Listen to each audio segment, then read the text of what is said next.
Chapter 1. Whoa, way. Sitting at a table in the coffee shop, Isabella decided that today she was going to do something she had planned months ago. She once again reached into her purse, peered into the far corner, and stroked the glass vial containing the poison with her slender fingers.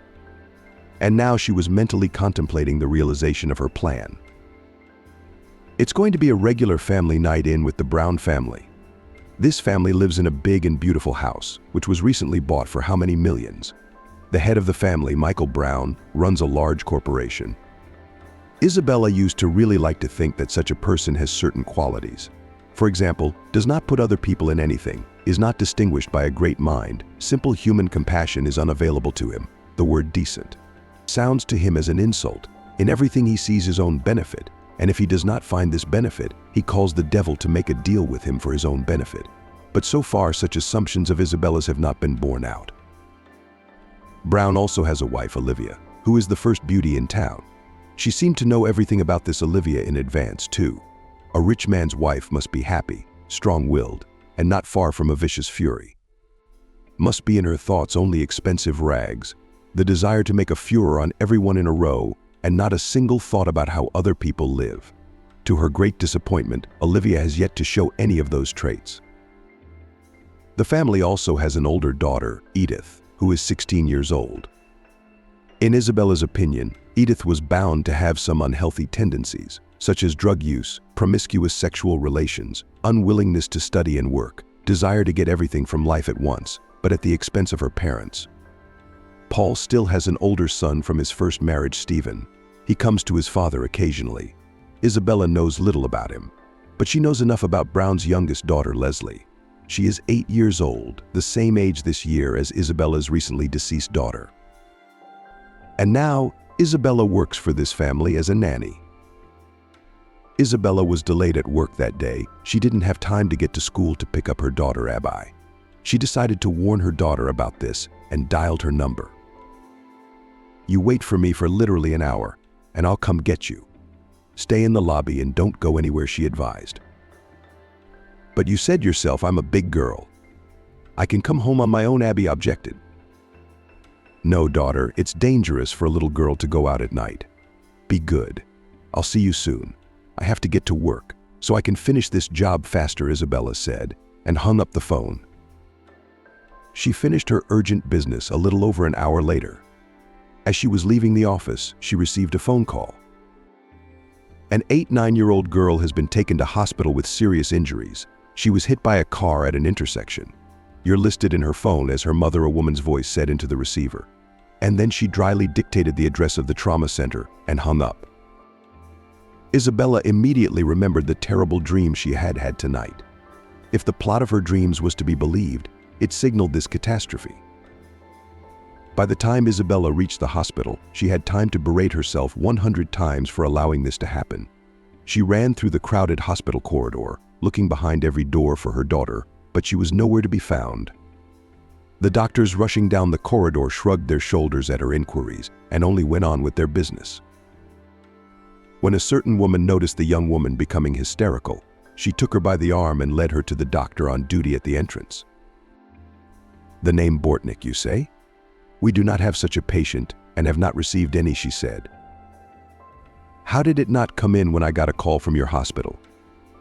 Isabella was indignant. Here a young nurse, who had come up to the doctor on her own business, suspected something. "Wait, is this about a little girl?" she asked. "Yeah, my daughter's 8. Have you seen her? Do you know what room she's in?" she asked. The nurse gave her colleague a meaningful look and then motioned for Isabella to go to a nearby office. Isabella was eager to see if her daughter would be there, and she turned out to be right. It was the entrance to the operating room. Several doctors were leaving after a failed operation, trying not to look the woman in the eye. A couch covered with a white sheet stood in the middle of the room. A nurse took Isabella's hand and led her to it. "This is probably your daughter," she said, and pulled the edge of the sheet open. Isabella saw her daughter's face, but there was not a whole piece on it. Putting her face to her daughter's face, she felt the radiant coldness of her body. "The injuries were very serious. We sent her to surgery right away, but it was too late. "I feel sorry for you," said the nurse. "But what about it? What is it?" "She's the only one I have. I won't have any more children." "Doctor, do something." "I refuse to believe this. My daughter wasn't going to die. I only spoke to her to keep her alive," Isabella shouted. Then the doctor came up to her and told her anew what had happened. Isabella had no doubt that the doctors were genuinely sympathetic. Instead of sharing dinner with her daughter, that night she had to plan her funeral. Chapter 2. 3 days later, Isabella stood at the child's fresh grave. Tears washed down her face and traveled down her neck straight to her heart. Abby was the only long-awaited child of her already shattered family. When Isabella married Ethan, Abby's father, she didn't know she would encounter unforeseen problems. 5 years into the marriage, Isabella went to a doctor when she was unable to conceive. The one told her that there were serious risks to her health, so the body deliberately does not allow the appearance of a child under her heart. Then there was a long treatment, a long walk to the shrines, all sorts of rituals, about which only managed to learn from grandmothers in the entrance. When the long-awaited pregnancy finally came, another doctor, sitting in his office, reprimanded the young woman. "What happens if you die in childbirth? What happens if you die in childbirth?" "I won't die. On the contrary, I will live after the baby is born," Isabella whispered quietly. "God, my dear, your health can't take any childbirth. I've been a doctor for 10 years and I've been seeing pregnant women every single day for 20 years. Which one of us has more experience? Which one of us knows more, me or you?" The elderly doctor pressed. "Is there any way to reduce the risks?" Isabella asked.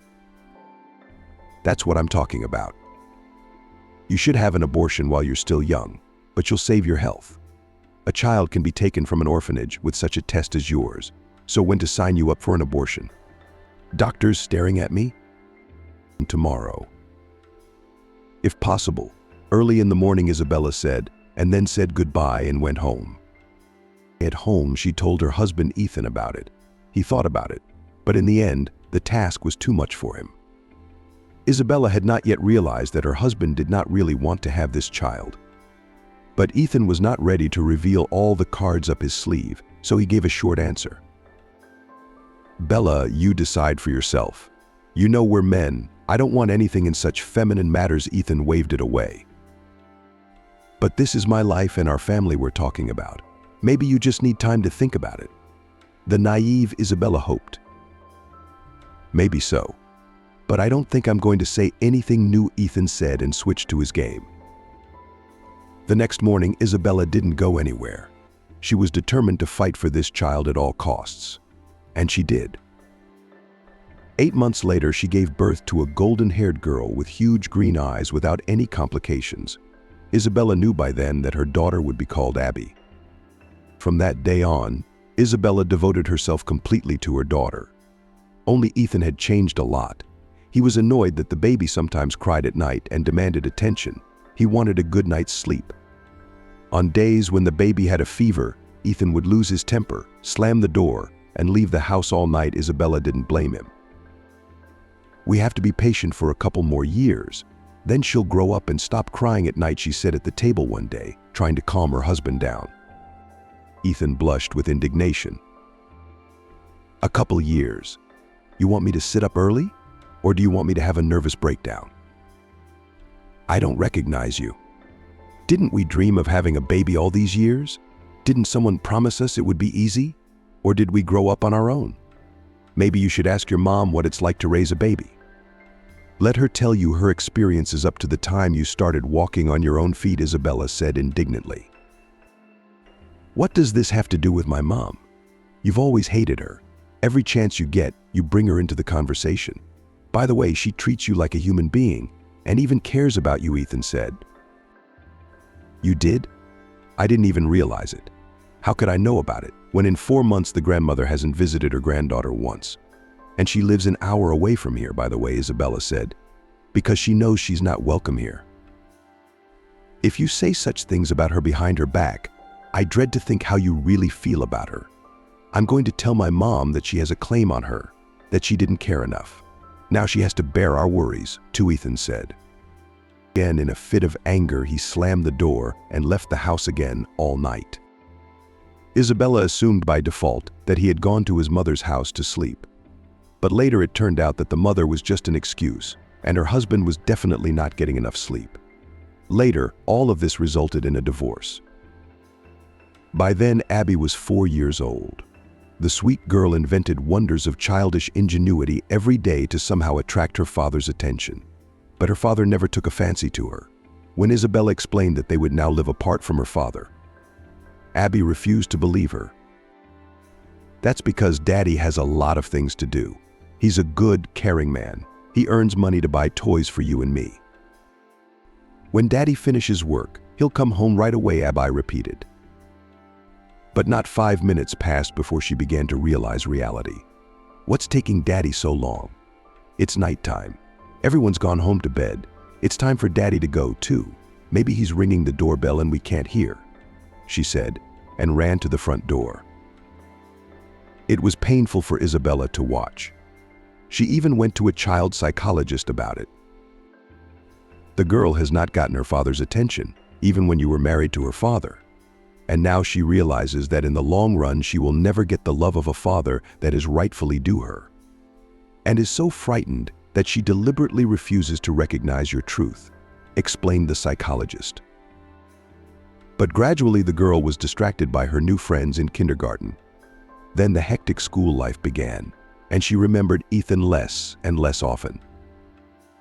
Isabella was cooking dinner one evening. Abby talked about what she had been doing at daycare. Mom, we were drawing flowers. I drew a flower and painted it blue, and Jacob, the fool, said there are no blue flowers. But the teacher said it's not true. A blue flower is called a forest bell. You can make a beautiful wreath out of it for your hair. If my dad comes and asks what to give me as a present, I will ask him for wood bells, and then I will make a wreath and give it to you.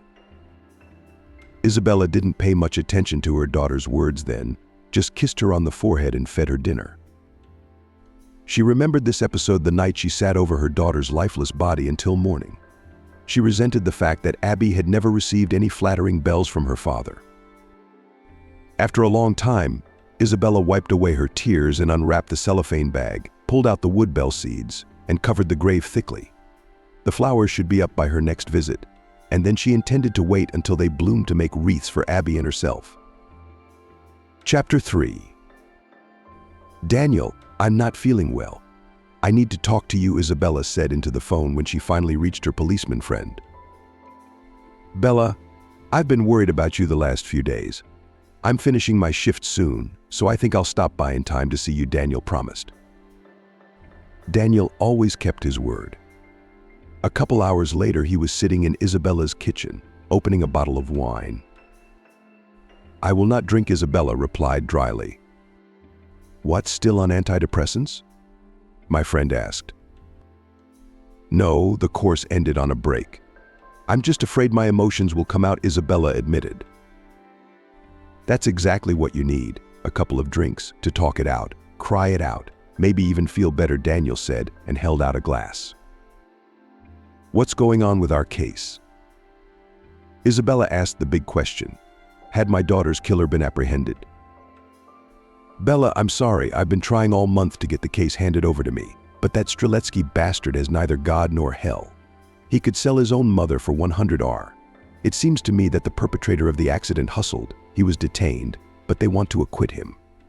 They say the car was rented out. Who was driving at that moment is not his responsibility and all that. I promise you, as soon as I get my hands on the case, we'll get justice, Daniel promised once again. You know what I've been thinking? And you know what I've been thinking? After all this time, all this red tape, I don't want him to be tried by the law. It would be enough for me to look this man in the eye. You can help me with that. What do you mean? Just get this man's address from the paperwork and tell me I'll go see him. I won't say anything. I'll just look him in the eye. Maybe it'll bring me down a little bit. That's not a question at all. I can call you right now, Daniel said, and he did call his colleague. Under some insignificant pretext, he had managed to get information about the alleged culprit. It suited Isabella just fine. Within a week, Isabella knew more about Brown than she knew about her own family. In that time, she had a plan in her head for every member of that family to cry the way she had cried for the last few months of her life. And Isabella has prepared a customized plan for each of them. All that's left is to infiltrate the family. For the revenge-seeking mother, it was a simple matter of finding a nanny for her youngest daughter. When Isabella placed the termination paper on her supervisor's desk, her supervisor was adamantly opposed. Isabella, our laboratory opened only 2 years ago. You were one of those who stood at the very beginning, and even now many processes are kept on you. Don't leave, said the chief. Isabella thought for a moment. And let's do this. I'll come back to you in about 6 or 8 months tops, if all goes well. And then you and I will continue working as before. I need to take care of my health for a while, Isabella said. Yes, I understand. Your personal tragedy has shaken us too, and you certainly need to take care of your health. Is there anything we can do to help you on behalf of the company? The boss asked. Ah, that's a good idea. I could use the warm company of my coworkers. You won't mind if I drop by from time to time, will you? She asked. No, of course. We will be only too happy, the colleagues promised. Then Isabella organized a small farewell tea party for her colleagues, then hurried home to hide a glass vial with a dangerous substance, which would be useful to her very soon. And if she didn't have enough, Isabella would visit her former colleagues and retrieve the vials from there. Turns out the Browns live in an upscale community in the center of town. Isabella had no trouble finding their house. Along the wide road, one after another, stylish houses of enormous size were built one after the other, one more beautiful than the other. Almost every house had its own security guards with exterior surveillance. Isabella was shocked to see it all. If the Baron's house was the same, then she would have to try her best to avoid being seen by the guards when she retaliated against each family member, which meant she would have to start with the guard. But it was simpler than that. Brown had no guards. A beautiful young girl with long hair opened the door for Isabella. I'm here about the nanny the agency sent to you, she said. Hello, my mom is waiting for us. Come on in, the girl smiled. 3 luxury cars were parked in the huge covered yard. Isabella remembered the accident footage, and her daughter had been hit by a black Jeep. And there it was, standing in the middle, no sign of the crime. They must have covered their tracks a long time ago. Isabella's first inclination was to walk over to the car, grab a boulder from the vegetable garden, and smash it to smithereens, but it was too soon. Revenge is served cold, she repeated to herself as she crossed the threshold of the mansion. As she gazed around the interior of the luxurious and glittering decor, a young girl opened the shoe closet and threw a cute pair of slippers under her feet. This is for you, Thomas Lord, sometimes lying on the floor, she said, pointing toward the alibi lying in the corner. Come on, Mom, let's go to your lounge. You'll be more comfortable socializing there, the young girl said, still not stopping smiling.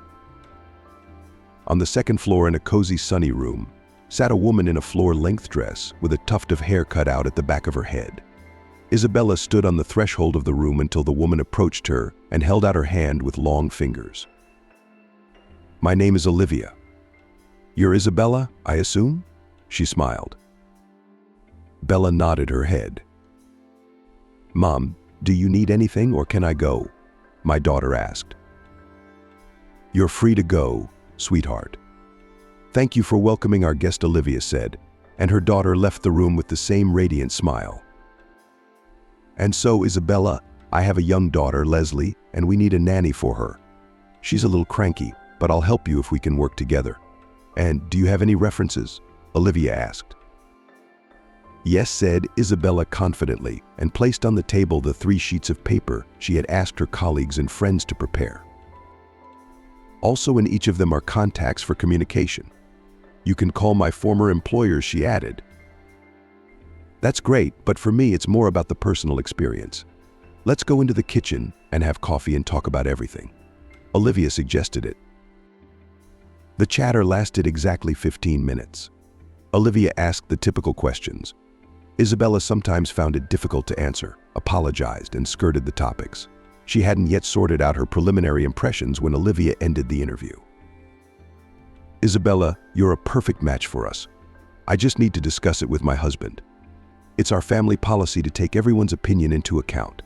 I'll call you within 3 days. If I don't, I wish you good luck in your search," Olivia said as Isabella walked away. She walked home with ambivalent feelings. She used to brand this family as murderers, and then, when she found out that they were not an ordinary family, she added that they must be arrogant people as well. It was a very different impression. But their good manners mean nothing, Bella thought, and stroked the bubble in her purse once more. On her first trial day, Isabella met Leslie. The girl immediately disliked her new nanny. "I don't like you. I want to be with Mommy," the girl said and jumped to Olivia's side. "Bunny, Isabella will be with us for a little while today. You can play and do your own thing, and she'll just be around," Olivia said and entrusted her daughter to her new nanny. It had been hours since Leslie had sat on her phone, and she wasn't going to touch the toys Isabella had carefully lined up. When the girl asked for a drink, Isabella saw her red eyes and decided she needed a change of occupation. "Leslie, let's go for a walk." "You've been on the phone too long," she said, and started to gather the girl up. The Browns had their own playground in their front yard, but Leslie said she wasn't interested here, that she wanted to go to the common playground 2 blocks away. Isabella decided that was even better for the child. So she took the girl to the nearest playground. "And I like to play hide and seek," Leslie said on the way to hide and seek. "It's better to play at home. It's dangerous outside," Isabella explained. "Then I'll play another game. It's called Close Your Eyes, and you have to close your eyes and sit on the bench. Whoever doesn't close their eyes is the loser," said Leslie. Isabella thought nothing of this girl's fanciful fantasies, so she acquiesced to whatever she suggested. And when she opened her eyes, sitting on the bench, there was no Leslie in sight. Isabella thought the girl had hidden in the ride. She walked around each of them. Other children were playing carefree and Leslie wasn't there. Isabella looked around at her surroundings. It was crowded, and there was no place that would attract a child's gaze. Isabella searched for the girl. She ran around and asked passers-by if they had seen a girl with red hair. Someone asked for a photo of her, but Isabella didn't have one. An hour passed like that. Isabella was worried about the girl, but on the other hand, something inside her gloated a little if the girl was not found. Might Brown feel that evening what it would be like to be without a child? But as the nanny now, it was her duty to call the girl's mother. Isabella realized only now that the phone was in her purse, and the purse was at the Browns' house. When she returned to their house, she ran into a man wearing glasses of quite pleasant appearance. "I'm sorry, I assume you're our nanny. My name is Michael." The man held out his hand. "Where's Leslie? Is she asleep yet?" the man asked. Isabella ignored the outstretched hand. A very different person awoke in her, hungry for revenge. Feeling that she was facing her daughter's killer, the thought clouded her mind. "Yes, I'm your new nanny. I'm here for the long haul," she said in a defiant tone. "And I lost your Leslie an hour ago. What are your actions?" she asked. "Lost, you say?" "Yeah, it's the same old story," Michael said. He sat down on the couch and dialed someone's phone number. "Edith, is there anything you want to tell me?" he asked in a stern voice. The woman on the other end of the line spoke long and loudly. Then Michael put the phone away and said, "Leslie's at her grandmother's 3 houses down. Grandma's old, she's not going to be around much longer. So can you come to this address and bring our daughter home? She and I will talk about it tonight," Michael said. "Isabella, what will happen to me for losing your child?" Isabella asked. "It's up to my wife. I don't have a problem with you, because my daughter has a habit of running away at the first opportunity. You just need to be aware of that from now on," Michael said in a soft tone of voice, and went off to the second floor. Isabella walked to the address given and was perplexed by Brown's calmness. "It's because he didn't lose his daughter for real like I did," she thought, and again she felt a terrible hatred for this family.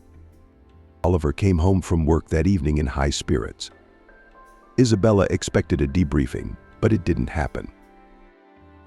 "Isabella, you must have been scared when Leslie ran away.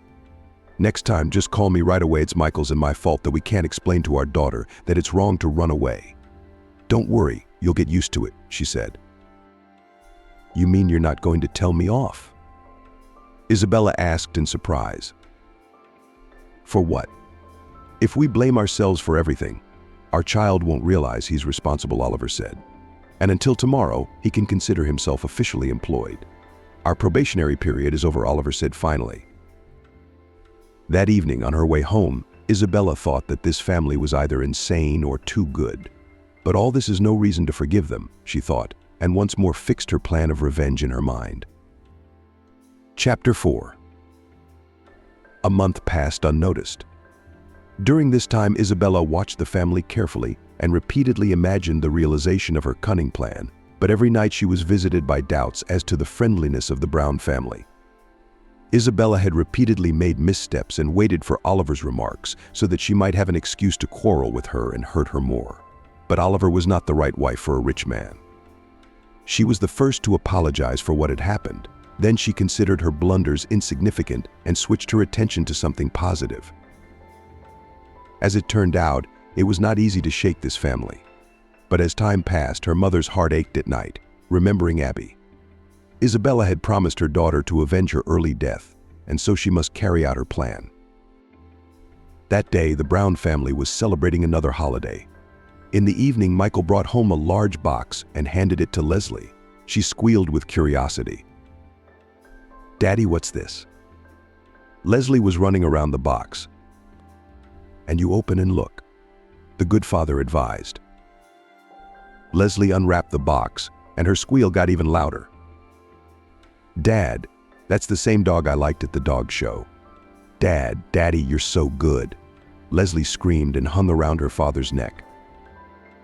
What should we name the doggy? Let's suggest names. Leslie suggested it. I already know I'm going to call her Cat. We'll call it a cat, because such a dog lives in the Emerald City, suggested the well-read Edith. No one objected, and the dog was called a cat.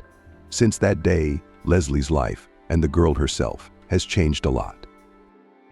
She became more responsible, less hung up on her phone, less likely to give Isabella a nervous breakdown, took more care of the dog, and even started teaching her to help with household chores. Mom, when we go to the island in the summer, can we take her with us? Leslie asked, looking forward to the trip. Of course I can. What kind of vacation would it be if you were bored? Oliver replied. After a couple of weeks, Isabella also fell in love with the grey dog with a cute face. However, there was only one problem in this family. The cat Marcel, who had lived in this family for a long time, did not like her, so we often had to watch the battles of the four-legged ones. Marcel the cat was the favorite of the family's eldest daughter. He slept in the same bed with Leslie, followed her around, and waited at the door every evening for Edith to return from school. By then, Marcel the cat had also grown accustomed to Isabella's company. One day there was silence in the house at 12 noon, although this usually rarely happened in this family. Edith was at school. Leslie was tired after a walk and fell asleep in her bed. At this time, in different corners of the house lay Marcel the cat and the dog. That one too.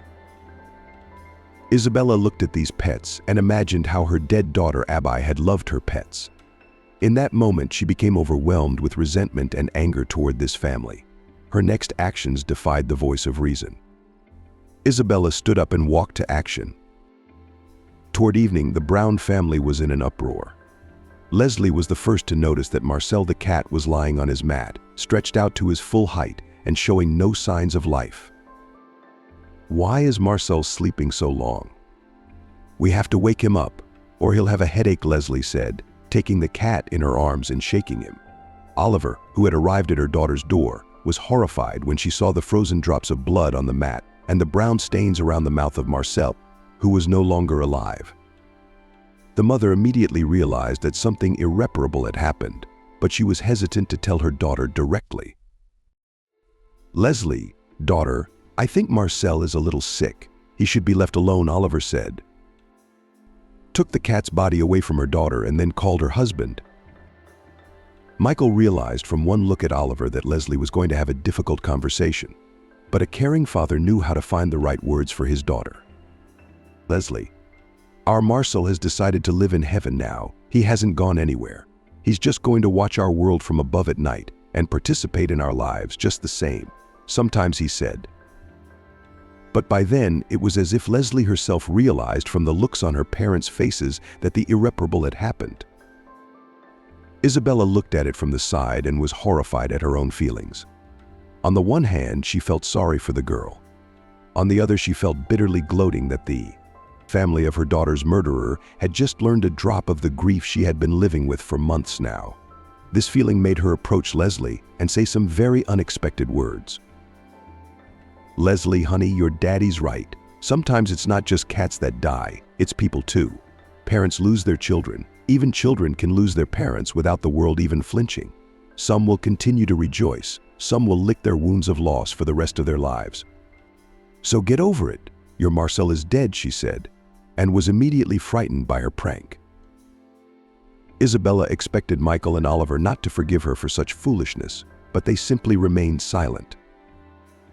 The next day was even more difficult. Michael specially organized the funeral of the pet, escorted him on his way with all the honors.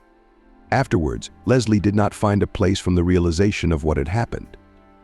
Towards evening, the family's eldest daughter Edith sounded the alarm when she saw the canine feline, who had never once gotten up off the mat all day. Michael approached the dog and saw tear marks on his muzzle. I think the carcass is sick too. We need to get him to the vet right away, Michael said, and started to pack. But the dog's fate was already sealed. As Michael carried him to the car, he took a couple of deep breaths, then made a short sound, as if saying goodbye, and then closed his eyes for good. Isabella was quite surprised that no one suspected her of what had happened, though when she'd poured the liquid from the vial into the pet's bowls that day, she'd been prepared to bear the consequences. At the same time she intended to reveal the whole truth, she was ready to tell about her true intentions, that the pets could have been the owners of the house or their children, but the Brown family had no idea who this Isabella was and why she had come to their house. Chapter 5. Bella, wait, you can't just walk away from a conversation. A man ran after her. Isabella looked at him with an indifferent gaze and stopped. Wait, I'm not a stranger. I have to know the truth about my daughter. Why didn't you tell me anything? Why didn't you call me? He asked, grabbing Isabella's arm. Isabella had no desire to remind her ex-husband Ethan what an irresponsible father he'd been from the beginning and why she hadn't counted on his attention and support on a difficult day. Instead, she was in a hurry to get away from him as quickly as possible. Ethan, listen to me. There have been so many conversations between us that it is silly to repeat them now. Everything that happened is already in the past. If you were not involved in it, then there was no need for you to leave and just go on living as before, she said, and quickened her steps. Ethan followed her. I just didn't immediately believe that our bird Abby had died if I had known. Isabella didn't let her ex-husband finish. She turned and slapped him lightly, but he knew he deserved it. Lately, I have no peace in my life, then problems at work, then at home, then my mother with her caprices. In short, not to others I was. Isabella stopped and once again slapped her ex-husband for unnecessary washing. Did you come to me to stay here? Or do you think I'm interested in listening to you complain about Abby's life? Not for a long time. She's dead. Your daughter's dead, and you didn't even go to her funeral. But I don't think my daughter resents that, because you didn't even remember her when she was alive, Isabella said. Yeah, I know what an idiot I've been. That's why I looked you up. It's hard for me to think about what a bad father I've been. I feel like I have to do something to clear my conscience, Ethan was slurring. Release your conscience. Is that all you care about? You're so vile, Isabella said and spat in his direction. Yes, I deserve it, Ethan said, continuing to pace behind her. Where is her grave? I'd like to visit her. Isabella walked in silence for a long time, until the anger of her soul gradually diminished. You won't find her right away. If you want, we can go together. I haven't visited her in over a month either. My girl is probably waiting for me, she said. Okay, I'm ready at any moment. If you let me, we can always go to her together, Ethan said. Isabella reaches her house, but she doesn't want to go inside. She knows it's empty and lonely inside. It's been like this for over 6 months. What's there to look forward to? Let's go right now, she suggested to Ethan. Ethan didn't object. They drove the whole way in silence. Isabella was angry with her ex-husband, but she didn't have the energy to say anything to him. Instead of complaining, she decided to break the silence with distracting topics. "How is your love? I hope you're happy with your Chloe," she said. "You can say happiness too. She's just like everyone else. From morning till night she complains that she is tired of cooking. Then she gave me her best years of life. Then I am worse than any husband of her friends said. I'm happy for you." Isabella grinned. "Do you know why? Because you never knew what you wanted from life or what you needed from a particular woman. A child is born. Well, let the mother take care of it, and I'll go where there is no screaming child. It's very simple. Oh, come on, why am I talking about you again? You've been dead to me for a long time," Isabella said. Toward evening, the cemetery on the outskirts of town was almost empty of living people. Isabella recognized Abai's grave from a distance. The forest bells had grown and bloomed, coloring the whole landscape with beauty. While Ethan stood by the grave and mumbled something about forgiveness, she gathered flowers. Then she took the crown from the slab and carefully placed it on the stairs of the memorial monument. "This is what my daughter dreamed of. Has any of her dreams come true?" Isabella said, and smiled sincerely. They were returning towards nightfall. Isabella's mind was at peace. Ethan, on the other hand, was only now fully immersed in the bitterness of loss. It irritated her ex-wife, and she didn't hide it. "What do you do for a living? What do you do for a living?" "The same in the lab," Ethan asked. After a long silence, "What do you care?" She smirked again.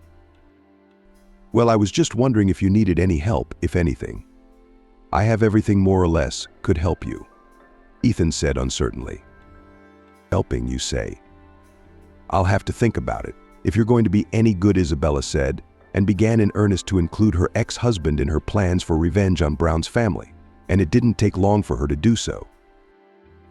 "Ethan, if you want your daughter's forgiveness, you have to help me punish her killers. They're walking around free, as if nothing's happened to them thanks to their connections. And I'm sick to my stomach because I couldn't get justice. How would you like some help in that direction?" She put it to me straight. "I'm ready. I'm ready to hire a lawyer, prove their guilt, knock on all the doors," Ethan declared. "Yeah, that's past the point. It didn't work. There's an easier option. I'm working with this killer's family now. They have no idea who I am or why I came into their family. Are you going to help me, or are you going to give up on me again?" Isabella asked. "You're up to something terrible. What if you go to jail? That's why I want to ask for your help. Are you willing to risk as much as I am? Or do you value your own peace, as always?" She challenged me. "I'm ready, just in case." "But I get it. You just go live your life like you always do. You can't do anything. Even after your daughter was run over by a car like a blind kitten. You're worthless," she said. Ethan went to his house in thought. Isabella didn't care about his reaction, but he made his own decision overnight. In the morning, her phone rang. "I'll wait for you at your driveway. I'll take you wherever you want to go, and you'll tell me what we should do for our daughter." "I'm willing to do anything," Ethan said. Isabella decides to initiate her ex-husband into her revenge plan. Chapter 6. When Edith left the school and headed home, she didn't immediately notice a nice man following her. When she was distracted by her phone, the man approached her and spoke. "I'm sorry if I'm interrupting you. I'm a tourist. I'm here. I don't know how I got here. My phone's dead. I can't even use the map to see my hotel. It's called the Laguna. Can you tell me which way to go?" Ethan asked. "Oh, I know where it is. It's 3 blocks from here. You need to follow me. I'm going there too. I don't live far from there." "Thank you, you're a big help." "Thank you. And you must be from school? It's obvious you're an excellent student. Ethan went on the offensive. Yes, I'm studying at a private school. I'm graduating this year, and then I'm going to study at the best design academy in Spain, Edith said proudly. It's because your parents noticed your talents and decided to invest in the realization. That's awesome. You should appreciate parents like that. I, too, once dreamed of becoming a fashion designer, but it didn't work out. There was no opportunity, so I grew up a simple programmer, said Ethan. That's cool, too, Edith remarked, and continued on her way. Are there a lot of friends? Ethan asked. A lot of them. They're all cool. We go to a lot of clubs, but my mom doesn't always let me go. I have to get out of it. Soon I'll be a student, then it will be easier. I won't have to ask anyone to leave. By the way, my dad promised me to buy an apartment in Spain. I can even have my own parties in my apartment. I have been friends only with books since I was young, and now I don't regret anything. It's true that the life of an intellectual is boring, sometimes played out, Ethan complained. Why are you like this? What's keeping you from having fun now? Edith asked. I really could do it now, except that I'm a little shy, and my friends are mostly married and family, so they can't always go out. If I had the right company, I could party till morning. I can play the guitar and sing, I can build a fire, grill kebabs. No company would be lost with me, Ethan bragged. As they walked to the hotel, Edith had time to spill all the information about her life and her family. That's what Ethan wanted. In parting, they agreed to keep in touch, to maintain their friendship. Ethan easily obtained her phone number, although there was no great need for it. Isabella knew it and would have no problem leaking it to Ethan for his next steps. Very soon, Isabella noticed that Edith was absent from home more and more often, and neither her mother nor father realized the appearance of an older friend in her life. Although the girl's relationship with her parents was normal, teenage problems were not alien to this family. When suddenly Leslie started talking to her parents about her new friends, Michael and Oliver didn't pay close attention. Mom, I'm going to a party tonight. Only my friends will be there, Edith said, once again leaving in the evening a couple months later. Oliver took it as just another typical party and didn't object. Isabella stayed at the Browns' house that afternoon on purpose. She was looking forward to Michael coming home from work, anticipating the first sparks in her relationship with her wife.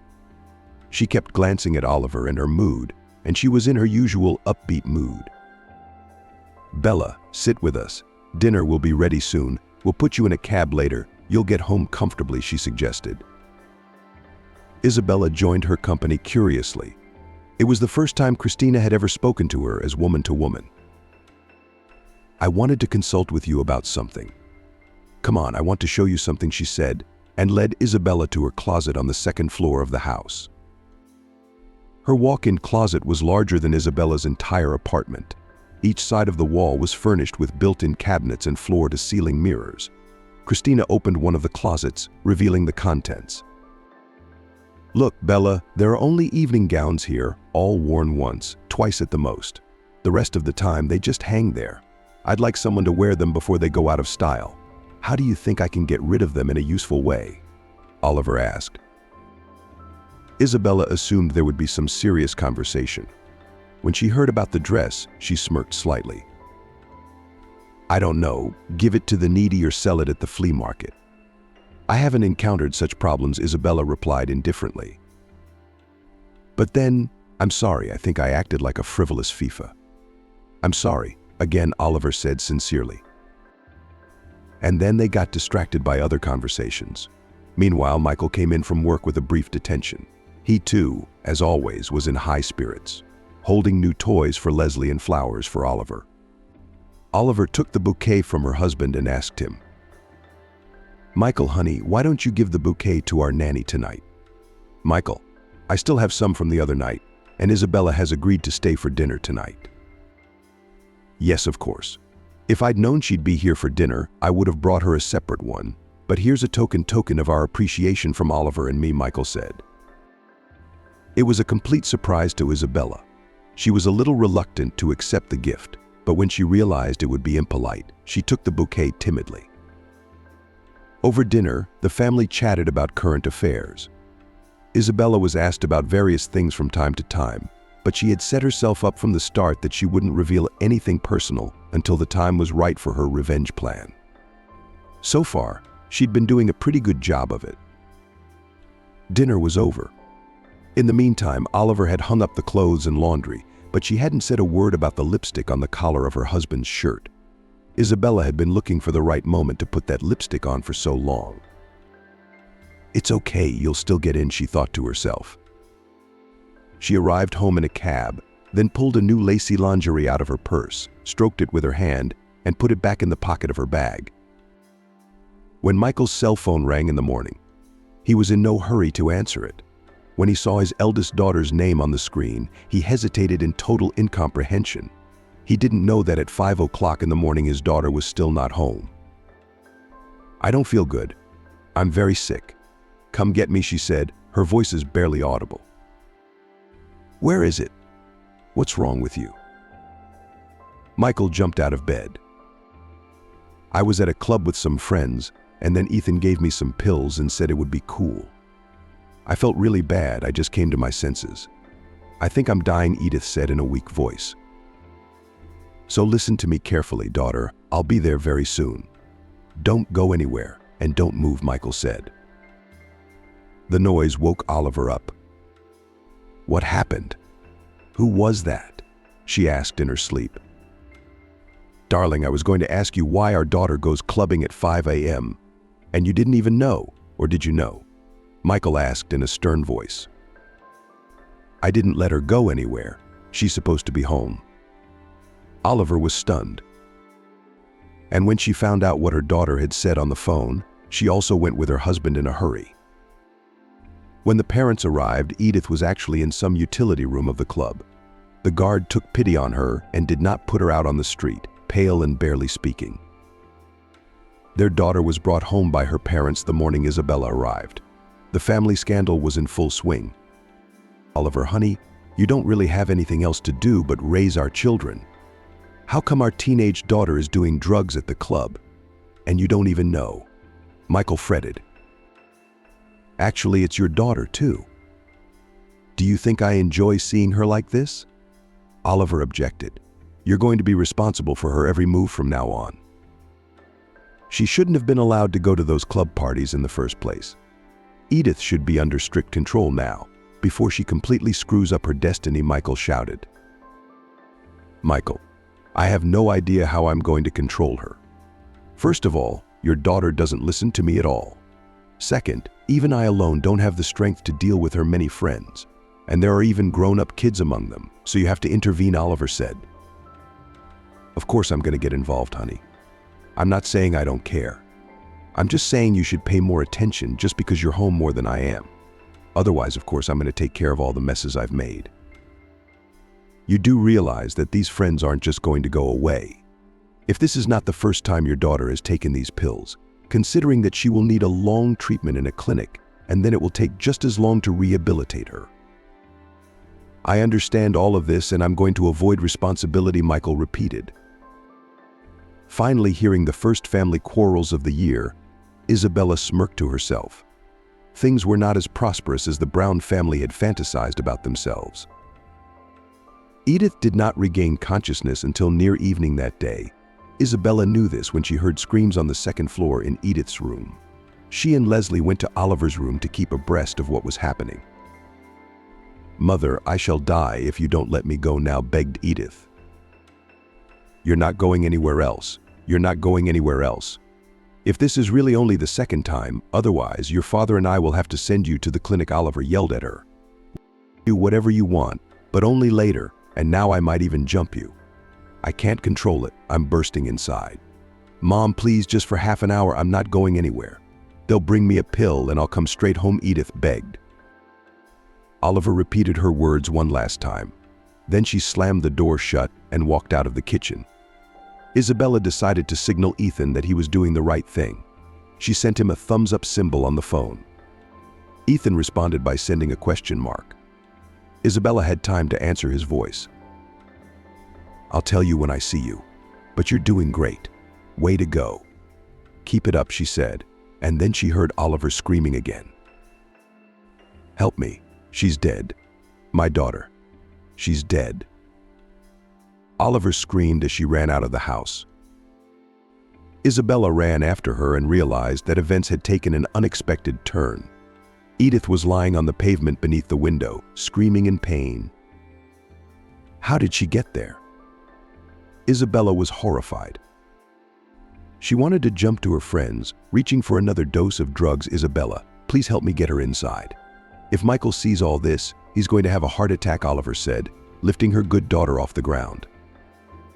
Her shouting and swearing frightened Leslie, and she started crying at home too. The argument between mother and daughter turned into a fight. Isabella heard only the rumble of falling objects in the room. She herself took Leslie and went outside to calm the girl. Michael was still late for work. Isabella realized that today was the perfect occasion to slip some women's underwear into his pocket, so that the spark in the family would turn into a big fire, and so that every member of her daughter's murderer's family would blaze, living like Christ behind Christ's back, while her Abbai had long since become food for insects and worms. When at last the screams from the house stopped, Isabella went back into the house with Leslie. Oliver was sitting in the kitchen, crying. "Isabella, you will forgive me, please. I have involved you in all this too. You mustn't have seen it, but I couldn't have dealt with Edith alone," she said. Isabella had nothing to say now, so she just shrugged. At that moment, Pavel came home from work. "But you hang in there." "I have to go for the day," Isabella said, and hurried toward the exit. Oliver nodded her head. She didn't have the energy to see her nanny off and close the door behind her. Isabella had noticed that. "You don't have to walk me out. I'll close the door myself. Have patience with me," she said to Oliver, gently stroked her shoulder, and headed for the exit. In the hallway, she tried not to miss the perfect moment when no one could see. She succeeded. The other man's underwear was in the inside pocket of Paul's jacket, and then Isabella quickly left the house. Chapter 8. Today, the Brown family was getting ready for the holiday. Everyone was sad, but they were getting ready to celebrate Oliver's birthday.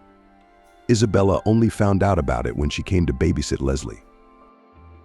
"No mood." Oliver sighed. "We'll just have to celebrate formally, so the kids won't be traumatized by our scandals," she added. Isabella waited curiously to hear the reason for the conversation, but Oliver seemed shy about it. Then she decided to proceed in another way. "Oliver, you and Michael are such a wonderful couple, and the children are just beautiful to look at, if you don't count the temporary difficulties and resentments you've had," Isabella said. "Yes, are you sure everything on the inside is exactly as it looks on the inside too?" "Yes, everything was fine, until recently I was told that this is not always the case. I always refused to believe it, and now you can imagine. It's so bittersweet to realize that those people were right to warn me. I would never have believed that my well-mannered and gentle daughter would be led to drugs in questionable company. I never even dreamed that my husband would cheat on me, but all of this is already happening within the walls." Isabella realized that the laundry technique had finally worked. "Are you sure he's cheating? Maybe you shouldn't jump to conclusions on your own," she asked. "Yeah, you're right. Maybe it's all wrong, but how do you explain the women's underwear in his pocket? And more importantly, how plausible is the deniability? It's believable. I've long suspected him of cheating, the lipstick on his shirt, the perfume. There's no such thing as coincidence." Oliver objected. "You know, I thought from the beginning that your Michael wasn't telling me the truth. He's also so vigilant with his cell phone, he never leaves it for a minute. And flowers for no reason should have made you suspicious." "It was obvious he'd done something wrong," Isabella said, giving Oliver a look of doubt and jealousy. Oliver was completely preoccupied with her words. "Feels like he's getting a bone to pick," Oliver said, answering her husband's call. The conversation didn't last long, after which she turned to Isabella again. "He wants me to go to the theater tonight. Do you think I should go with him or not?" Oliver asked. "Oh, of course, if you don't, he may want to go with his mistress." "You'd better go. I'll sit with Edith," said Isabella. And Oliver listened to her. That afternoon, Isabella took the opportunity to congratulate Oliver, too. As soon as she left her room, Isabella snuck over to Leslie's dressing table on the pretense of finding Leslie's toy. She picked up a bubble of eye cream in advance, opened it, and capsuled a couple drops of the liquid from her bubble, which she always had with her. Then screwed the lid back on, as it were, and quietly turned her attention to Edith. That night, leaving Brown's house, Isabella realized that she was tired of waiting for the right moment for revenge. The more she interacted with the members of this family, the more she was convinced that they deserved to die. Each time they amaze her with their calmness and humanity. Isabella, on the other hand, finds the whole thing to be a sweet play for saints, and she finds it very annoying. With such thoughts, she once again filled up on a lot of sweet and fatty food to forget until morning. But the evening had its own plans for her. "Well, I finally found you. I can't get a hold of you." Isabella turned around and saw William, whom she had recently met on the playground at the mall. That one was a handsome and gallant man, but Isabella immediately decided then that she wouldn't feed the good man's hopes, because it was still unknown how her revenge would end, and she didn't want to implicate anyone but Ethan, who also deserved his own lessons from life. "What did you want?" "I'm tired. I want to rest," Isabella said, not wanting to continue talking to him. "And I was just guessing you were tired. Let's go out. I know a quiet, cozy place, and the food is good. I just want you to get away for a while," William said. "I don't need to be patronized, and please stop paying attention. I don't have time for this now, and I don't think I'll have time for it later," Maria said, and was about to leave, but William grabbed her arm. "Because of my daughter's death. I understand. I just want you to smile and be happy. Let's just get away from here. It'll be a new environment. You'll let go of your grief. You'll see new colors in your life. And I'll do my best," William said and stroked her hand. Isabella jerked her hand sharply, looked into the kind, clear eyes of her interlocutor, but went home in silence herself. With her heart she pulled Iskander's, but the desire to finish the treacherous body she had begun was great, and she realized that she herself might burn in her hatred. The Browns' house is in turmoil again today. Having just come home from work, Michael peeked into his daughter's room and was furious. The daughter is not home, even though she has been under house arrest for a long time. "Oliver, where's Edith?" Michael asked, and Oliver, meanwhile, had been distracted by a phone conversation with her friend and was just now catching up on the room. "Where else would she be?" Oliver replied. "She's not in her room. I told you she should be sent to a clinic. You promised you'd make sure your daughter didn't go to a destructive group. And what's the bottom line?" Michael was indignant. How the hell did she do that? I mean, the door was locked and I have the keys? Oliver wondered. Isabella overheard the conversation and decided to insert her 5 cents to heat up the scandal even more. She went out the window. "Oliver, I wanted to tell you right away, but you were busy on the phone," she said, hiding the fact that she herself had helped her escape from the house in Ethan's company. "God, give me the strength to deal with this." "Michael, I think we should find her and send her to the clinic," Oliver said. "That's wonderful, dear. Find and bring your daughter home. I've already made arrangements with the good doctors. We'll send her away for 3 months. After the treatment, there's a chance of hope for the best. If, of course, our mother will take her mind off her girlfriends and take care of the children," Michael said. "So it's all Mom's fault. What do we say to a father who's been having fun with who knows who? He brings his underwear home in his pocket, his shirt's covered in lipstick. Maybe the father has some responsibility to the family." Oliver was indignant in response. "You're making this up. I haven't cheated on you with anyone. And if you keep nagging me like this, don't be surprised if it does happen. That's how our dad can still go out and it's Mom's fault. Michael, I've lived with you for almost 20 years, and I think I'm just now getting to know your true colors." Michael didn't argue further. He kissed Leslie and left for the break room. In the meantime, it wasn't hard to find his mother either. When her mother arrived, Edith had just reached the company of her new friends. It was an apartment on the outskirts of the city, where people who wanted to dilute their gray everyday life with a destructive dose of dubious pills specially gathered. Oliver had stormed in there in a rage, but she was a little late. She realized it when she saw her sitting on the couch in the arms of a strange man with an unhealthy glint in his eyes. "I'm gonna lock you all to hell. You're going to rot in jail for ruining my daughter's life," Oliver said angrily. "Yes, we're relaxed. It's a very friendly bunch. Would you like to join us? It'll take the stress away," Ethan said, playing the role of a drunken man. "And with you I will have a short conversation. Let my daughter go," she said, and took her hand. Mama, how did you get here? Did you miss your daughter?" Edith laughed, barely able to stay on her feet. "You go wait for me outside. I'm going to say a few words to a good man." "By the way, where is this good man?" Edith asked, and began to look around with her eyes. "Princess, I promised myself a surprise." "It's almost ready," a man's voice said from the kitchen. Then the good man himself showed up. Meeting the new man, Oliver froze in place. She couldn't believe her eyes and tried to realize what reality she was in. "Daniel," she whispered quietly, looking at her friend Ethan, who had recently met Edith, was about to have an affair with her. "Oliver, are you so meeting?" Daniel wondered back. Earlier, out of his hands, a wine glass. "So why don't you explain to them what's going on here and how my daughter ended up here?" she asked, but she couldn't hide her trembling. "Let's go talk on the balcony," Daniel said, then took her hand and led her away. "You better tell me what's going on in your life. Is it true she's your daughter? How did she end up here?" "I knew right away that bastard Ethan wouldn't do her any good. If I'd known it was your daughter, I would have told you, but it's not too late now. I'm ready to help you," Daniel said kindly. "I can manage without your help. Father, Edith is a self-sufficient man. He'll figure it out." "What are you doing here?" Oliver asked. "Yes, Michael is, of course, the first man in the world. Yes, I'm sorry I dared to question his power. I almost forgot that you always chose him. I'm very happy if you're happy, if you're doing well." "I'm sorry, I was just being emotional when I said that.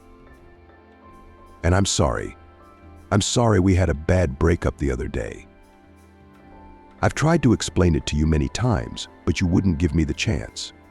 I was still worried about it," Oliver admitted, thinking back to the not-too-distant past when she and Daniel had an unearthly love affair. Until the promising Michael came into her life. "If it's true, I'm ready to hear you out. I'm ready to hear you out. Let's get out of here. I'll take my daughter home, and then we can sit somewhere and talk about everything, please." "I'm ready to listen this time," Daniel said, looking into her eyes with the same languid gaze. Oliver clearly hadn't counted on such a spontaneous meeting. Confused, she agreed to make time for Daniel. The scandals at home and other family problems were taking their toll on her, so she decided to let her guard down a little and just let her feelings take over. After an hour, Oliver had already brought her daughter home and left her in her room in a conscious state and hurried to the exit. "Where are you going?" "We have to do something about her," Michael managed to say. "Not today. I have a doctor's appointment tomorrow. I need to deal with her questionable friends." "I'll be right back," Oliver said, and left without looking back. By then, Daniel had already made reservations at the restaurant and Oliver was waiting. Only Ethan wasn't having fun on the phone, trying to get through to his friend. "What was that? Why are you here with that mom? We were going to get money out of her. Why ruin everything?" Ethan was outraged. "Look, I didn't expect this Major to be the daughter of my first love. Honestly, I'm ashamed of her. I actually promised her that we wouldn't go after her daughter anymore.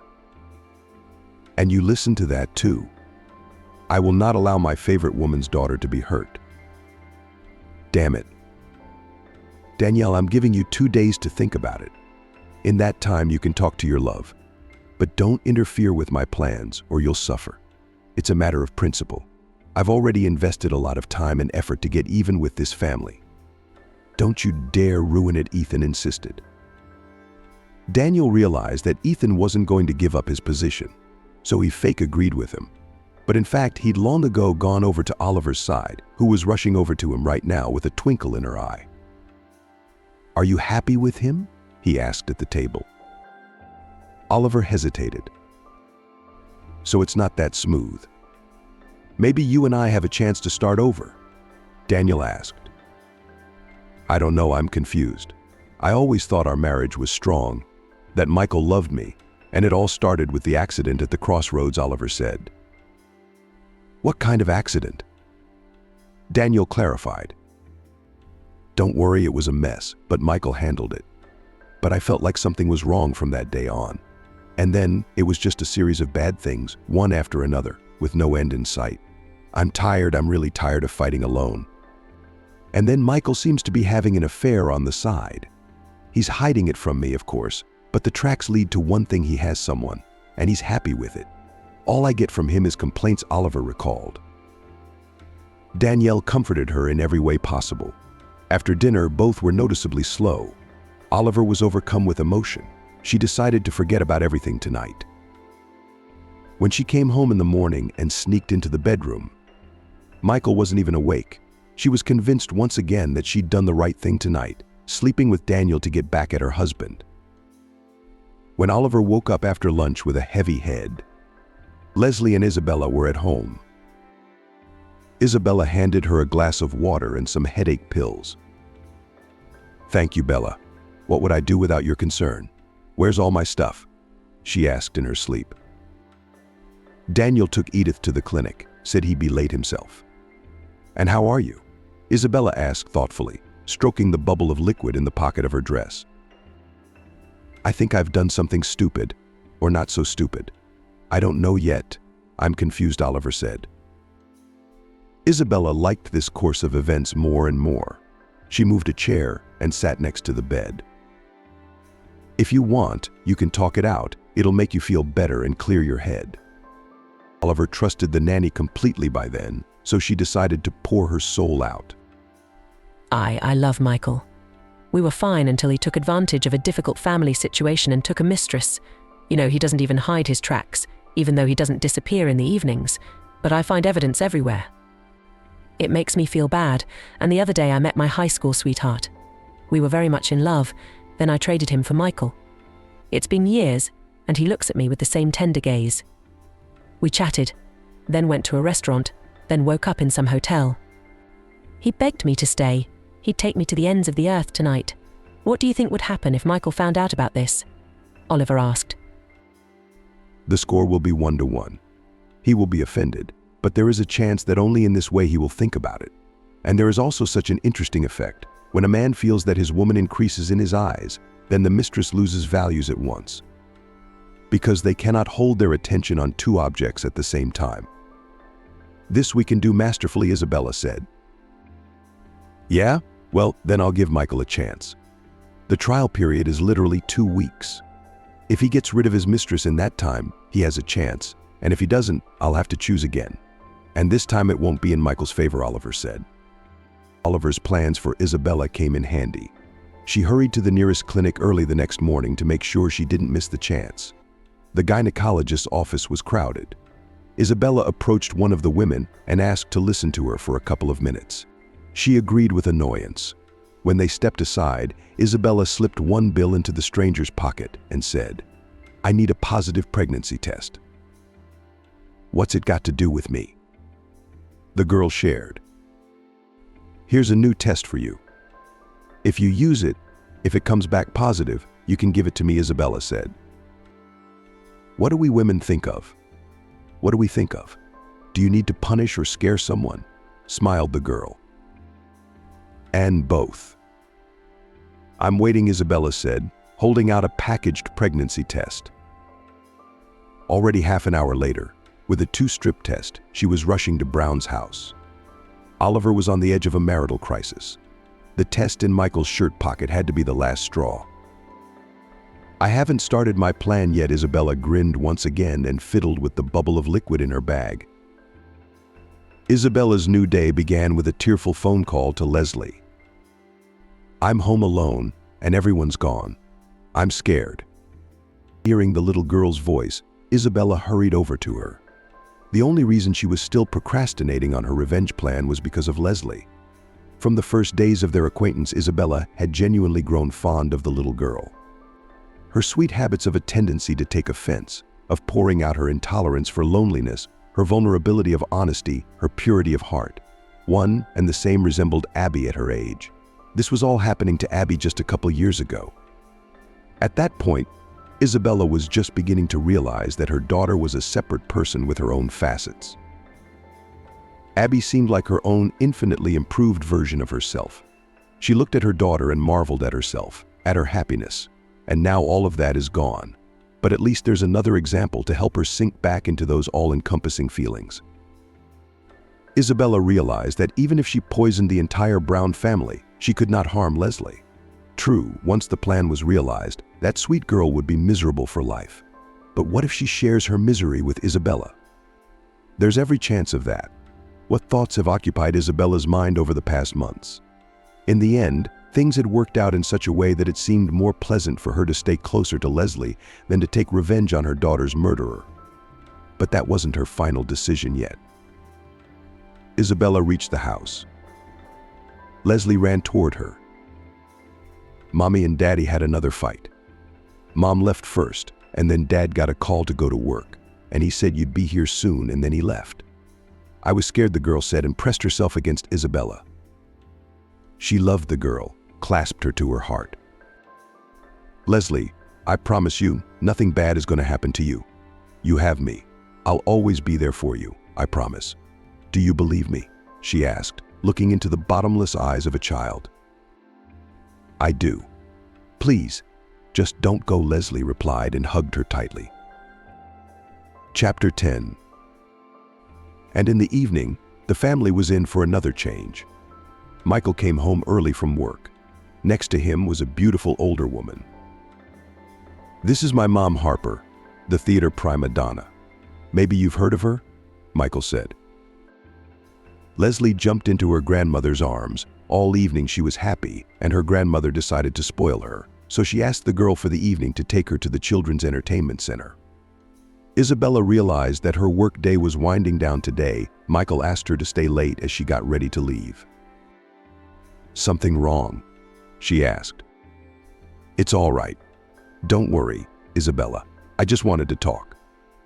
Things haven't been going well lately, as you can see. It was another favorable turn for Isabella. She sat down opposite him and said, You mean Edith? How is she? What did the doctors say? The doctors said it wasn't a severe case, a couple months of treatment, and she'd be fine. They suggested a high-security ward, but I thought that would be too much for my daughter. She's in a regular room, and people close to her are allowed to visit, Michael said. That's good. I think it's better if you don't make eye contact with her for a while, because that's when the therapists work with her. The reactions can be violent. You will only get a new dose of resentment and anger from the daughter. But then it will get easier. Thank you. I'll keep that in mind. It's been resolved, but the consequences of her antics have been unbearable for our family. By the way, I brought my mom into the house because Oliver left me. I'm hoping she did it under stress, so she'll come to her senses soon. I think maybe she should be alone. What do you think? Michael asked. What's going to happen to Leslie? Wouldn't she take her? Isabella was afraid. No, I'm not giving Leslie away under any circumstances. No, Grandma Harper will be with her in the evenings. I think they'll get along. My mom's a wonderful woman, Michael said, his eyes lighting up. I've noticed that. I have some thoughts about Oliver, but I don't know if it's the right thing to say. Isabella looked thoughtful. Michael stared at her questioningly. She told me long ago that a very strong love from her past had reappeared in her life. From my observations, she was not averse to rekindling their relationship. I once heard her tell a friend on the phone that she wanted to start over with him and leave you. I'm sorry if this is too painful for you, Isabella said finally. It was a complete surprise to Michael. So this isn't a temporary crisis, it's a serious decision. Did you check?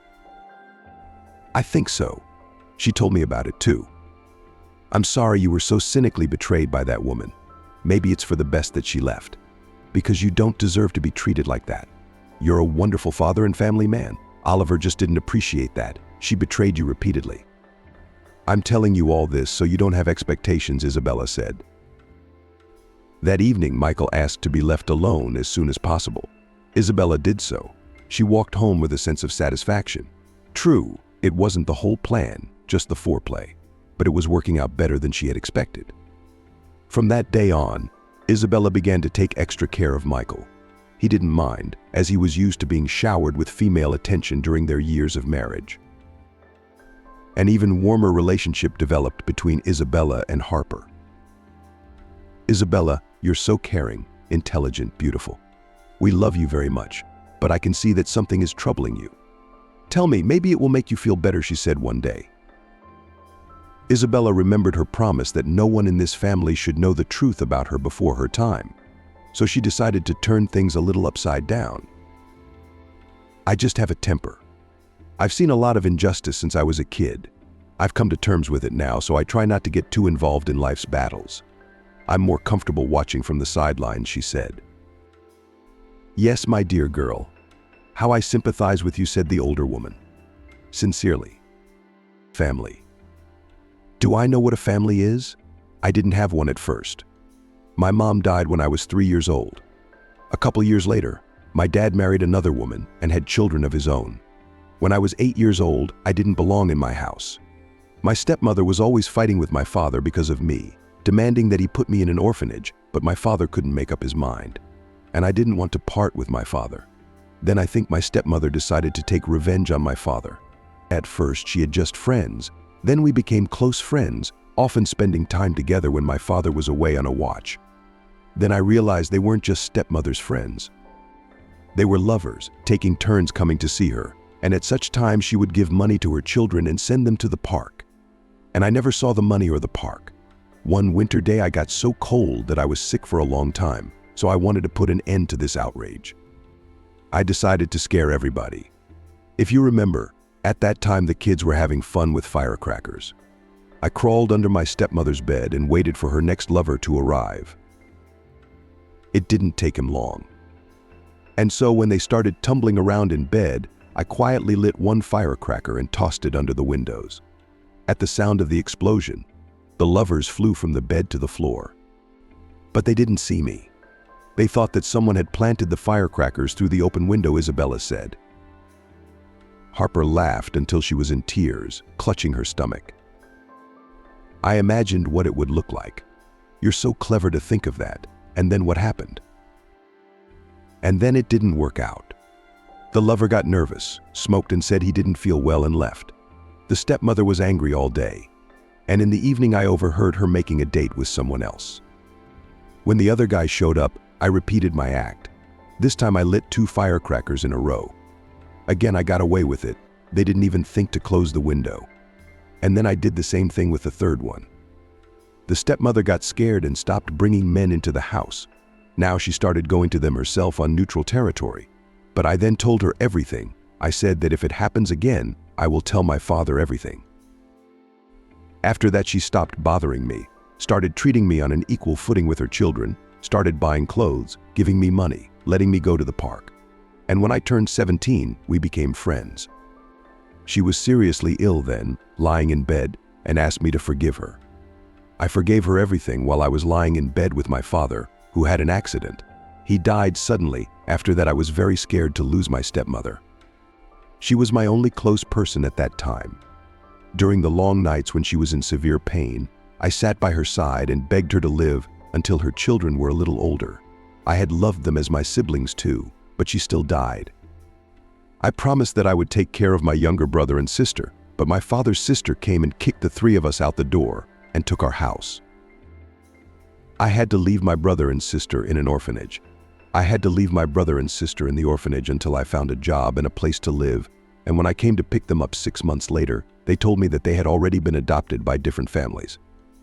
I didn't fulfill my promise. What kind of daughter am I after that? Maria sighed, remembering her past. Bella, it's all so sad. You're a good girl to have stood up to so much hardship. I think you'd do well to find a good man now. I sincerely wish you happiness. There are people like our Oliver, who have never known grief in their lives, but as soon as there are small problems on the horizon, they immediately affect the family. You're not like that. You're different, said Harper. And Isabella realized that her plan to remove Oliver from her throne was also going well. A few days passed and Michael admitted it himself. Isabella. Just Bella. Can I use that from now on? You've been a pillar of strength to our family through these difficult days. Thank you for being here. I don't even know where to start with this conversation. You might think it's frivolous, or I don't know. Michael was visibly embarrassed. I'm not in the habit of speculating. Tell it like it is, Isabella said and stepped close to him. I wanted to say I really like you. From the first day. It's not that I just like you. I think I'm in love with you. Now that's probably a stupid thing to say. I'm sorry, I've just been traveling lately. Michael continued to agonize over the explanation. Isabella walked silently up to him, kissed him on the lips, and said, I heard everything. You don't have to explain yourself. I can see it all. Promise me that I can always be there for Leslie, she said. Yeah, that doesn't seem to be a problem. She's happy to have you, and Mom loves you very much. Why don't you move in with us? Michael suggested it. Yes, I'll be moving very soon, but in the meantime, you and I have some unfinished business. I'll tell you the details later. I have to go now, Isabella said, and then she made up a false excuse and left Brown's house. A few days later, she got a call from Oliver. Bella, I really miss Leslie. I'll be home soon. I'll pick her up for a couple hours. Can you rest in the meantime? Don't tell Michael about this, she said. Half an hour later, Oliver was sitting in her daughter's arms, wondering if her family had died without her. You know, they didn't even notice you were gone. The very next day, Michael's mother, Harper, showed up. She's off to the store now, and she said she's got a new bride for Michael in a couple of weeks. So, Olivera, you're doing the right thing. They don't appreciate a damn thing about you here, Isabella said with purpose.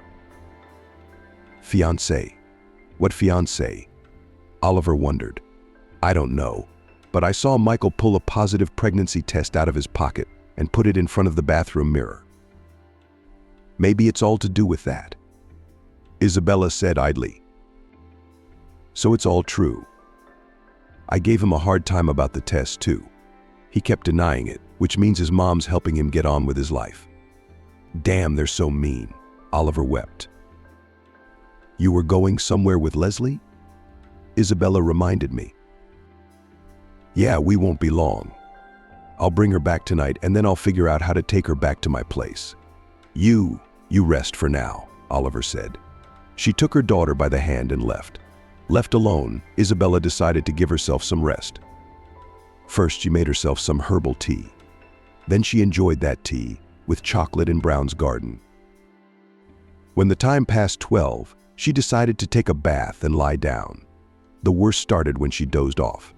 Her eyes suddenly watered, swelling. Within minutes, a piercing pain appeared in her head. She could barely find the phone on the nightstand to call Paul. He turned out to be busy with business, promised to call an ambulance. Isabella was now making an effort to somehow reach the door and leave it open before she fainted. It cost her great strength and agony. It was only in the flurry of this agony that she remembered that she had used the very Oliver's eye cream into which she had earlier applied the poisonous chemical herself, but had forgotten in the bustle of her other exploits in this house. She signed her own sentence, she muttered, fainting from the pain on the doorstep. Chapter 11. When Isabella woke up from her long coma, she felt someone holding her hand. She thought she opened her eyes, but there was nothing but darkness in front of her. What's wrong with me? She asked in a barely audible voice. Maria, how are you feeling? She heard Michael's voice. I can't see anything, she said. Yes, unfortunately, that's true. The doctors said your eye membrane suffered severe chemical burns. Believe me, it won't last. They said there was a possibility of restoring your sight if you had a series of operations, Michael said. Serious surgeries. I thought it was irrevocable, Isabella wept. But trying to cry again caused her head to ache terribly. From that day on, she had a new life. Now she was completely helpless in this world. William stayed with her, ruled her, looked in on her every day. What's wrong with Leslie? I won't see her now, Isabella grieved when Michael was near. She's home. Oliver said she won't pack for now, while her grandmother watches over her, asking about you every day. Tell her hello and tell her I love her very much. Don't let her be sad that we won't see each other again. I'll still be with her in my heart, Isabella said. Her words touched Michael. The next time the ward door opened and Isabella froze in anticipation, she felt the touch of small and gentle hands. "You'll be better soon," the native voice told her, kissing her cheek. Isabella put her arms around Leslie's neck at the touch and pulled her close. "Isabella, you're still young and you'll be fine. I just don't understand why you have to go through this ordeal. Oh my God, I can't believe this has happened. Oliver must have kept something strange at home. She has this habit of blaming herself for everything." "No, Harper, this has nothing to do with Oliver. It's not like that," Isabella whispered. After the visitors had left, Isabella thought seriously about Harper's question. What was she in for? Isabella had no trouble finding the answer to her question. It was for her for infringing on someone else's life. For not being able to find the strength to cope with her grief. For not being able to find a new meaning to life after Abby's death. And instead, she came up with a plan of revenge for herself and gradually turned it into a raison d'etre. But the thought of the injustice of a world in which Abby had already become part of the soil and the perpetrators of her death walked the earth, breathed the air, enjoyed the sun, did not give her peace. Isabella's discharge day came. "We'll take you in," Michael declared. "Michael, you don't have to make that kind of sacrifice. I can't help you now. I'm just a burden now."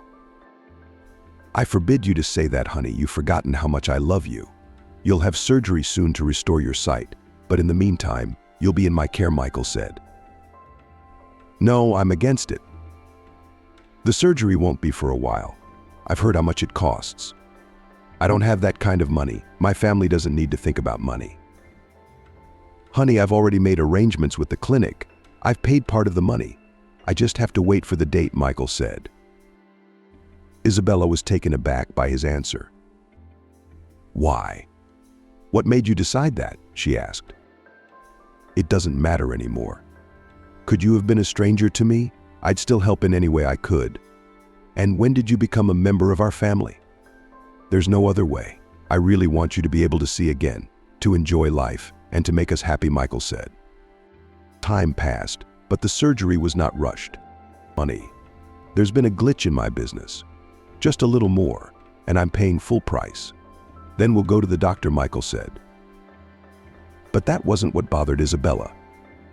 It was Michael's strange conversations on the phone. Every evening someone would call him. Michael would go to the balcony and talk for a long time in an elevated tone. Isabella decided not to interfere in his case, began to obediently wait for the day of the operation. There were 3 people in the room, not counting Isabella. Breathless, they waited for the doctor to remove the blindfold, which took several minutes. 1, 2, 3. "Careful, open your eyes." One by one, the doctor spoke leisurely. Isabella didn't manage to do it right away. "I kept pulling to cry with joy. When she opened her eyes with great difficulty and saw the white light, she screamed with joy. God, I'll never again," she pleaded. "Honey, what are you talking about?" Michael asked, hugging her. "I'm talking to all sorts of people. Michael, thank you so much for the surgery. You have no idea how much I appreciate it," she said in a simple one-word statement. Finally, Isabella was able to go to her house on her own. On the way, she looked around and all around her, stopping near beautiful places to take in this world. Everything in her life so far was beautiful. Until one evening, she once again heard Michael squabbling on the phone. "Who's bothering you in there?" she asked. "I don't want to upset you."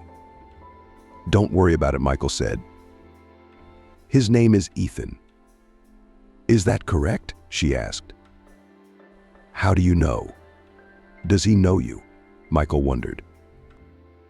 "I told you, I've been hearing your phone conversation for a long time. You called him by name more than once." "Yes, that's right. He's the scumbag who got my daughter involved in unhealthy companies. I didn't tell you that my daughter escaped from a drug rehab. She had a breakdown, got back on the pill. I had a hard time getting her back. Now this bastard's blackmailing me to keep Edith if I don't pay him. It's not much, a couple million. Does he want to go to another city? Yeah, I'll get some more money soon and then he can get the hell out of here. It would be safer that way, Michael said. After hearing this, Isabella gritted her teeth and thought half the night she decided to talk to Ethan at all costs and appeal to his conscience. The meeting took place a couple days later. Are you not ashamed to make money out of your daughter's death? Isabella asked. You kind of brought me into this in the first place. We were going to punish this family. It's clear that we can't do it legally, but at least it wouldn't cost them any money, Ethan said. Calm down, Ethan. This whole thing is creepy. I really regret coming up with this damn plan. I'm putting down my weapons of war. I suggest you do the same. It's not going to do you any good. Ethan only grinned in response. What, did you jump into bed with Rich Michael already? You think that's all you need? What if Oliver comes back tomorrow and kicks you out of the house? Well, that could happen at any time. Or did you have some fantasy of love and romance with that bespectacled guy? I suggest you come down to earth. These people are neither God nor hell. It's not going to work out in your favor in the end anyway, Ethan said. They may not be saints, but they're certainly not as nasty as you. Leave Brown's family alone. I'm going to tell them tonight. If you do, they can put you in jail for child molestation, Isabella threatened. Ethan pulled a thick wallet out of his jacket pocket, looked at it, and said, $1 million more, and that's it. You can forget me. I'm out to here. Everybody's happy. The sooner Michael gives you your money, the better. Everything. Take care of yourself, wife, Ethan said as he turned around and was about to leave. Isabella gritted her teeth in anger at him. A couple of moments later, she heard a thud, accompanied by the squeak of braking wheels on the pavement and the screams of horror of passers-by. When Isabella ran to the roadway, a pool of blood had already appeared around Ethan's head. His eyes looked at her as if he wanted to say something, but he couldn't. The medical team that arrived a couple minutes later immediately gave their verdict: the man was dead. When she got home, she saw Oliver on her doorstep. Now the bride has arrived. Why did you hide the fact that you wanted to take my place? You two lovebirds had a hard time getting rid of me. Now you'll be completely happy. I filed for divorce. Leslie will be with me. Edith, too. When she gets out of the clinic, you'll be very happy, she said with a wicked grin on her face. Wait, sit down. We need to talk. Everyone please come over, Isabella said nonchalantly, then clapped her hands together.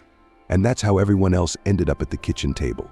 So, Brown family, you and I have no more secrets. I came to your family to kill you all. But I changed my mind, because I lost myself while I was waiting for the right time for revenge. And now I am laying down my sword before your eyes, she said.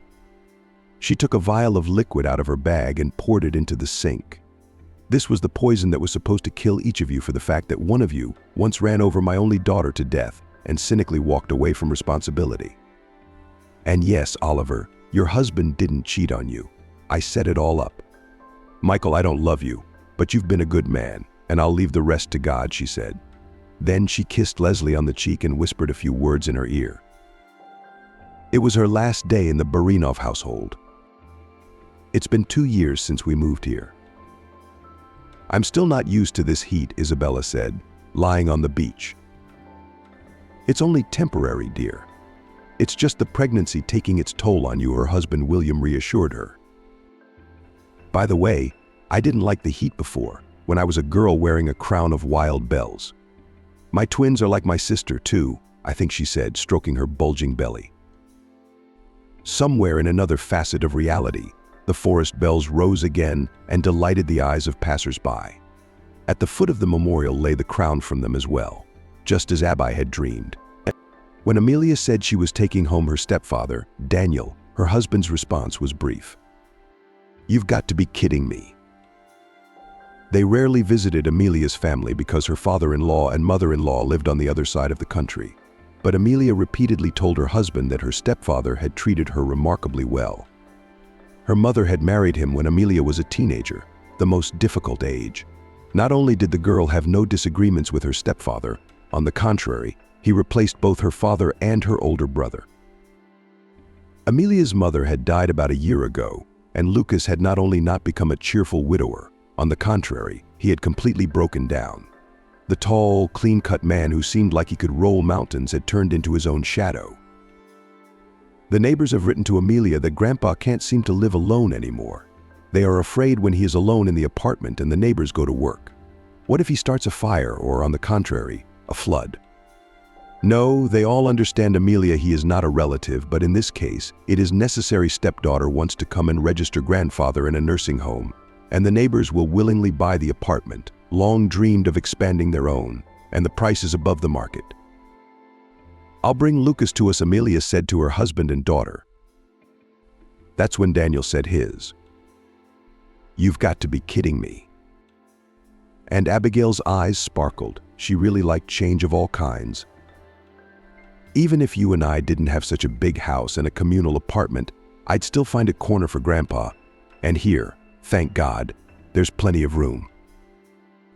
Amelia was a designer, working in the office and at home in her workshop.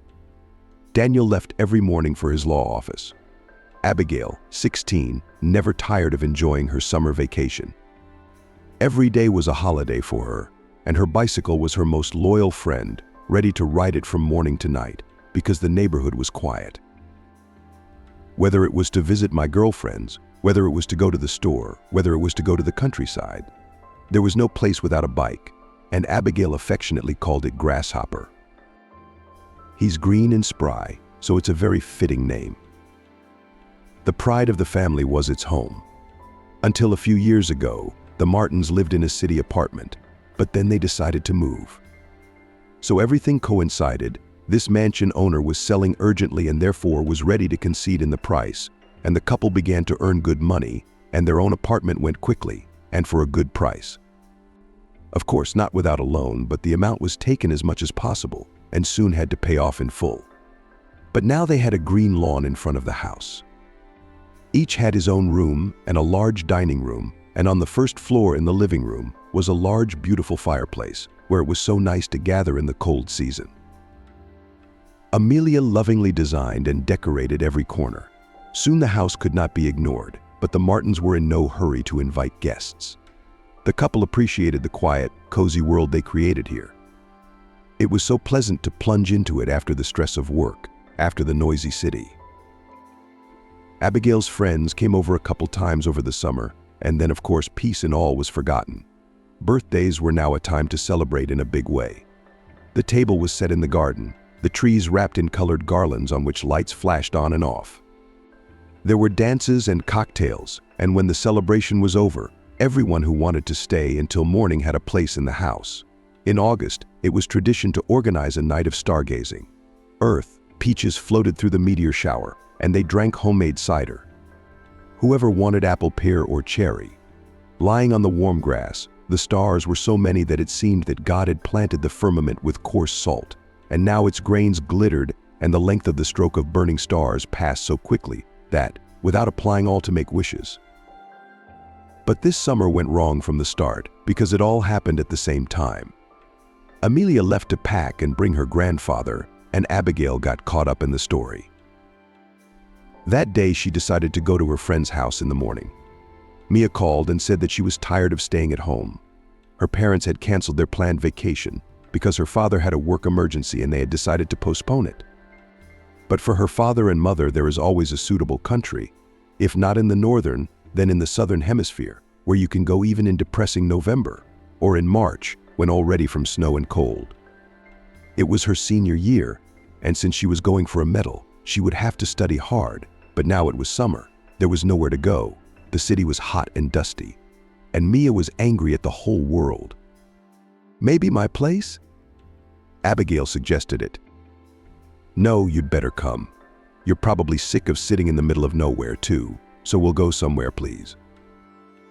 Because her father was at work, and he always came home late. Abigail didn't have to ask anyone to leave. Her summer clothes were always shorts or a t-shirt, plain or more or less dressy, depending on where she was going. Shorts are indispensable if you prefer bicycles to all means of transportation. It was a long ride to her friend's house, about 40 minutes. When Abigail left her bike at the familiar driveway, she saw Mia already looking out her window. Maybe they were friends too, because Mia never saw Abigail as a rival, and she even enjoyed patronizing her. Mia was tall, slim, stylish, her long hair dyed blonde in a good hairdresser's shop. She carefully looked after herself, spared no time to go for an extra manicure, was fond of yoga and vegetarian diets. Abigail, on the other hand, seemed to be trying to compensate her parents for not having a son. She was always younger than she really was. She had a short haircut, sharp boyish movements, and no makeup. Maybe afterward, she'd developed complexes about not being feminine. But so far it suited her just fine. And apparently she wasn't hopeless. Because when Mia took a pile of clothes out of her closet, Abigail's eyes lit up. She wasn't trying to show off, but rather to complain about the summer. All she had was this, well, not a lot of decent clothes, and she couldn't wear most of them. The color is out of fashion, the style is out of fashion, this is out of fashion, that does not fit anything, and in general, almost all the clothes do not match her new style. Considering that Mia changed her style several times a year, going from extreme to extreme, it was clear that it was not easy to please her. Right now I was into vintage, the rue set, the glasses, the sophisticated grace. And she was showing Abigail that there was nothing worthy in her closet. Abigail stroked her palm over the scarlet silk. It felt good to touch. Mia was about to curve her lips in contempt, but then a thought occurred to her. Try it on. Abigail laughed. She didn't want to look like a poor relative, and it was embarrassing to undress in front of her friend and show off her simple, cheap, almost childish underwear, but she gave in. The scarlet top fit her perfectly. Soft, smooth silk caressed her body. The color was pure and somehow joyful, making her think of the first tulips of spring. The sequins on the chest glittered and passed on. If Abigail had asked, her mother would surely have bought her something similar. Amelia was good at things and had tried more than once to seduce her daughter, to go shopping together, to pick out some clothes. But Abigail only waved her hand. She still had completely different interests, big teenage. She loved books, movies about different natural, abnormal, mysterious places of the planet. She wanted to travel and see the world with her own eyes, and a bicycle, allowing her to absorb kilometer after kilometer and find herself in places she would hardly have reached without it, was a compromise. But now she suddenly wanted this very thing. That's what happens when you suddenly realize it's yours. Splendor, said Mia. Don't take it off. Abigail obeyed. She folded her old pink t-shirt into her backpack t-shirt. It was her second year wearing it, and she had taken it to camp last summer. The ribbon stitching even still had the inscription Abigail Martin, First Squad. When the fitting was over, Mia brought them apple juice from the refrigerator and poured it into heavy crystal glasses. Then the girls went to the huge shopping center that was a stone's throw from Mia's house. This center was a whole world in which Mia was like a fish in water. Everything shone here, and the slabs on the floor were cleaned by a man on a special machine. The windows of countless stores shone, costume jewelry sparkled, freshly brewed coffee smelled, and a few steps away, fragrant handmade soap. Abigail followed her friend into one department or another that she would never have ventured into on her own, embarrassed by her childish appearance and the fact that she didn't know anything about handbags and shoes. She was unable to admire the sandals of a famous brand because the high heels would have prevented her from pedaling her favorite bicycle. Mia, of course, couldn't leave without shopping, and soon her bag was filled with all sorts of little things: new hairpins, toilet water, pantyhose. Before she bought anything, she would go through the items for so long that she might have tried the saleswomen's patience. At other times, Abigail would have hurried her along, but now, in that scarlet top, she felt a sense of belonging to the world and followed her friend with some interest. The only purchase that caught her eye in the sporting goods department was a small folding knife. The forest wasn't far from Abigail's house, and her father had promised several times that they'd go mushrooming. Abigail bought the knife furtively, making sure Mia didn't notice.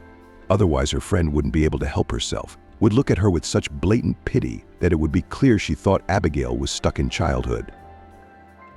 Then they drank coffee and talked about classmates, who was going where this summer, who was having an affair, Mia's favorite topic. It was so nice and cool in the mall that the last thing they wanted to do was leave, but when the heavy door opened, they were surprised to see that the weather had changed in the time they had spent inside. A thunderstorm was coming, and not the kind that always accompanies summer. Something supernatural was coming. The air was still, but clouds of such a rich leaden color that they seemed black clouds were approaching, clubs were beating, and at times they were cut by zigzags of lightning. "You're staying with me," Mia said firmly. "Don't even think about going home."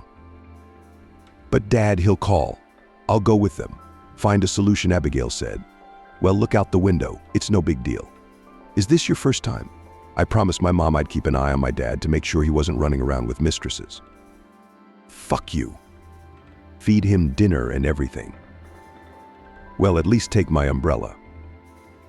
Abigail only waved her hand. For a moment, she imagined herself pedaling, her other hand holding the colorful umbrella above her. She didn't even bother going up to Mia's driveway, unhooked the chain on her bike, and was already hurrying away. "Call me at least," my friend shouted after me. "When you get there." Abigail decided to go back the other way, the old road that defined the outskirts of town and in some places went through the woods. It was a little longer, but the rain would cover the trees at least a little. She'd hoped in vain. Abigail wasn't even halfway through the ride when the dead calm was replaced by a gust of wind, first hot and then piercingly cold. The next gust was already hurricane force. A few more moments later, rain poured down. That's what toads talk about. You could drown in it. Abigail was soaked through and through. The water running through her hair and out of her clothes made it seem as if she couldn't breathe, that she'd be inhaling water instead of air. Abigail decided to wait out the storm. At least this squall would be under a roof somewhere. She knew she'd get to the gas station now, at least to stand under some kind of awning. Even if the rain held off for long enough, the force of it would subside. Pulling into the gas station, Abigail hopped off her bike, wheeling it in. She'd already spotted a shelter where she could hide with the bike. The gas station looked almost deserted. Only 2 cars were standing there, their owners obviously waiting for the highway. A black Jeep and a Gazelle a little farther away. The back door was slightly ajar, and the girl, passing by, involuntarily threw a glance inside.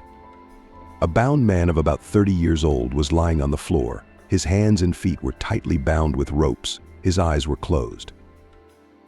By the time she was her age, Abigail had to go to a funeral an extra time. It was an old lady neighbor who more than once treated the girl to strawberries, health food, hotcakes, then candy. She had lived a long life. She was well into her 90s, and she passed away quietly and peacefully in her sleep. Abigail was afraid to go to say goodbye. She had a vivid imagination, clearly imagining by analogy that the old woman would suddenly open her eyes and sit up in her coffin, but her mother talked her into it. Said the dead were not to be feared, and it really wasn't scary. Maybe because the room was full of relatives, neighbors, and friends of the deceased, or from the fact that the sun was shining brightly all around, assuring that life goes on. But what struck Abigail most of all was the expression on the old woman's face. Such deep calmness, such detachment, she had never seen before. And it echoed in the girl's mind that dead people's faces must be just like that. But the man who now lay before her on the dirty floor of the Gazelle, though his eyes were closed, was definitely not calm, his fingers trying in vain to free themselves. Of course, he hadn't heard Abigail's footsteps. Everything was drowned out by the sound of the rain. She could still pretend she hadn't noticed and hurry with her bike to the shelter of the canopy. And at the same time, realizing that there was no way she could do that, simply unable to, she reached out and touched her captive. She was almost a whisper, but loud enough for him to hear her. "Are you all right?" It certainly wasn't good, and Abigail herself realized she was talking nonsense. The man opened his eyes. He stared at Abigail for a few moments, as if trying to figure out who she was. Then he realized she was just a girl who happened to be here. He curled his lips. "Get out of here quickly." "And you didn't see me? You don't remember the car either?" She realized that she was doing something stupid and that this was crazy, but she dropped the backpack, ripped open the zipper, and pulled out the penknife. "Well, it's so you can leave here too, if you want to." She sawed the ropes that bound the prisoner's hands for what seemed to her a long time. She had hoped the knife was sharp, but it might be good for mushrooms. But when the ropes did get cut, The man intercepted the knife from Abigail and began to free the ropes on her legs, managed much faster. "What's your name?" he asked. She told him her name, thinking she probably shouldn't have. And she also thought that his body might not have obeyed him after being in an awkward position for so long. But when he was free, he jumped out of the car with a soft, feline movement. "Run away from here," he told her, quickly, and without anyone seeing you. "No, not that way, through the woods, and you won't be seen, no matter who asks." The man's tone was such that it didn't occur to Abigail to object or question him. The wind had turned from a hurricane to a torrential downpour to a steady rain. From here, it was no longer possible to reach the house by highway, but by following a path through the woods, and Abigail saddled her bike and did so. The dense tree cover kept the path from soaking up water. It was wet and even slippery in places. Abigail looked back and saw her former captive crouched behind the car, looking around, then jumping up and running in the opposite direction to where she had disappeared. The way home was interminably long, but perhaps it seemed so because the girl was only now getting scared of what he had done, and most importantly, why? What if this man, some criminal who had been caught with difficulty, she took him and set him free? Nonsense. It was not a police car, and gangsters are probably driven in such cars. Or was it the other way around? It was a gang car, and she stepped into their fight. She couldn't wait to be in her home, so warm, so familiar, so safe. When Abigail finally reached the familiar lawn, she let out a sigh of relief. Her father stood on the porch, peering anxiously through the rain, trying to make out something.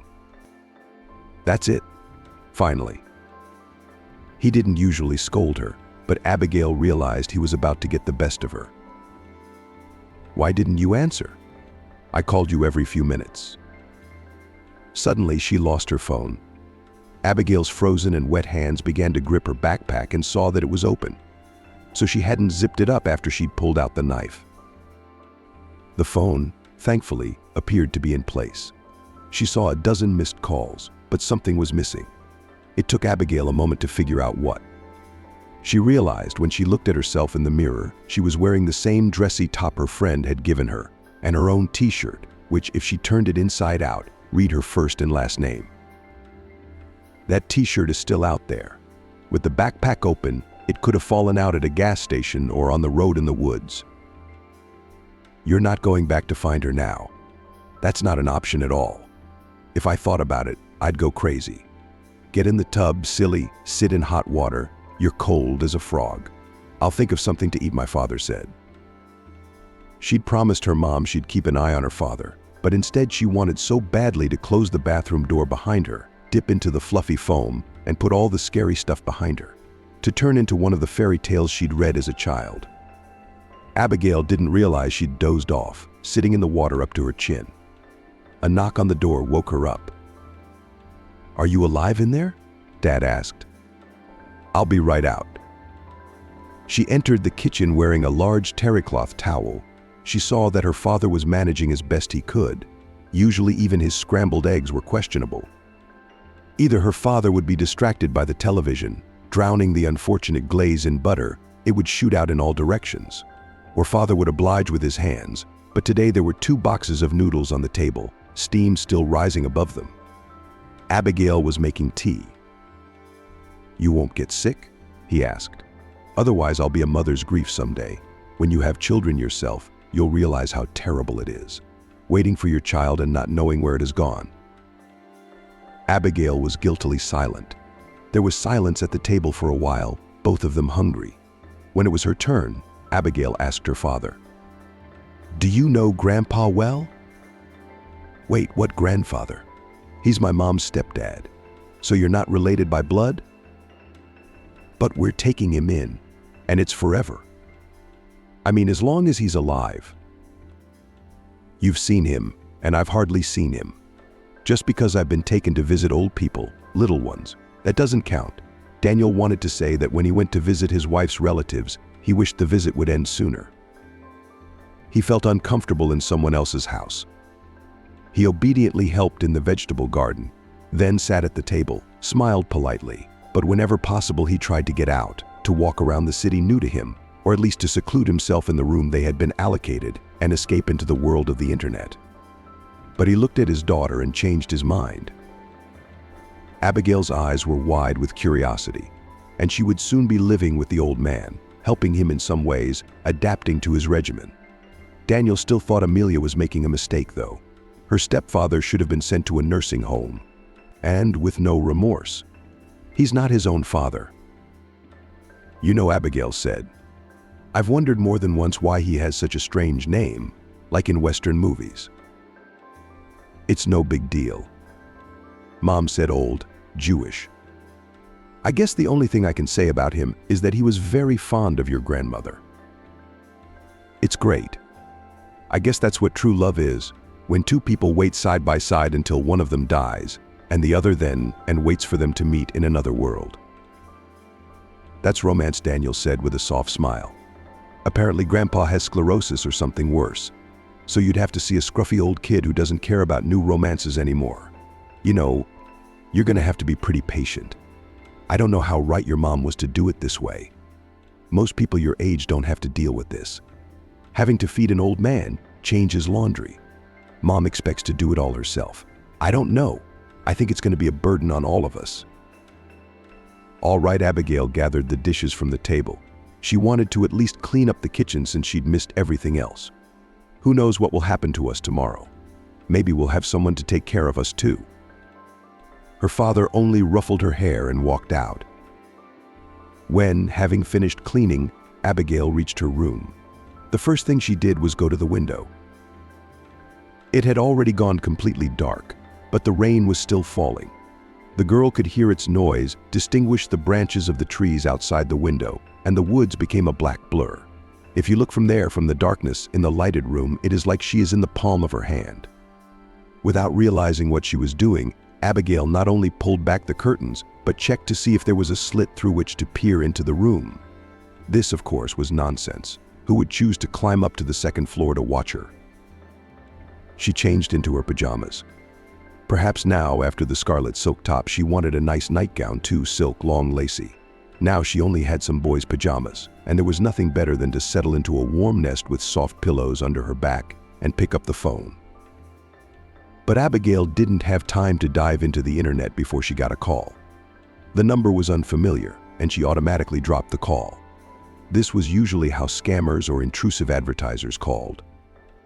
If she randomly answered, she answered, then sluggishly, the conversation almost immediately. It was worth it for them to say a few phrases. My father sometimes amused himself by pretending that he was divorcing another investigator or bank employee, driving the crooks crazy with his incomprehensible speech, and then openly laughing into the receiver. The call rang again, then again and again. Finally, Abigail couldn't take it anymore. What do you want? She heard first a heavy breathing, and then a cold voice said, You shouldn't have done that. Abigail's heart raced. Her hands grew cold, but the man said nothing more. Now he had cut off the conversation. The phone didn't ring again, but the girl was tired, but she couldn't sleep. Of course, that ill-fated t-shirt gave her away like a business card, except without her cell phone number. But how hard is it to get a cell phone number these days? And now she's going to have to take responsibility for what she did. They know who she is and where she lives. Abigail lay back and forth, turning over and arranging the pillow under her head more comfortably. She heard the clock in the living room strike midnight. Then 1 o'clock, 2 o'clock. The sound came quietly, but she flinched each time. Her nerves had grown frayed over the course of the evening. The sky was already beginning to rise in the east when she managed to fall asleep, and then she had a bad dream she couldn't remember. Someone's heavy, shuffling footsteps that kept coming closer and closer, and she would run into them. She thinks she's found a safe haven, but as she lurks, she hears them again. Her father woke her up early. Abigail hadn't slept well at all, and her head felt heavy. She was grateful to him, for the heavy sleep was finally over. Her mother was supposed to bring her grandfather in the morning, but her father had stayed late for the occasion, arranging for him to come to his office later. And now they are standing in the hallway surrounded by bags. Mom is smiling, although it is obvious that she is tired, but she has reached home. She has done the most important thing. She has brought the old man, which means that the hardest part is over. Next to her is a tall, clean and heavy man. except that his shoulders are slumped. Gray hair and waves cover his neck, large facial features, eyes of unusually clear, blue color, and a naive look, like a child. Grandfather also smiles a little confused. Everything here is unfamiliar to him. He has definitely come to another planet. Father comes over to shake his hand. Grandpa leans over to Mom and asks, "Who's that?"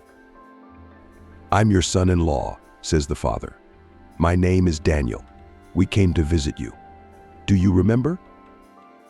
"Son-in-law?" Yes, I can sense that Grandpa doesn't remember. He doesn't seem to believe that he could have a son-in-law at all, but he doesn't want to be impolite.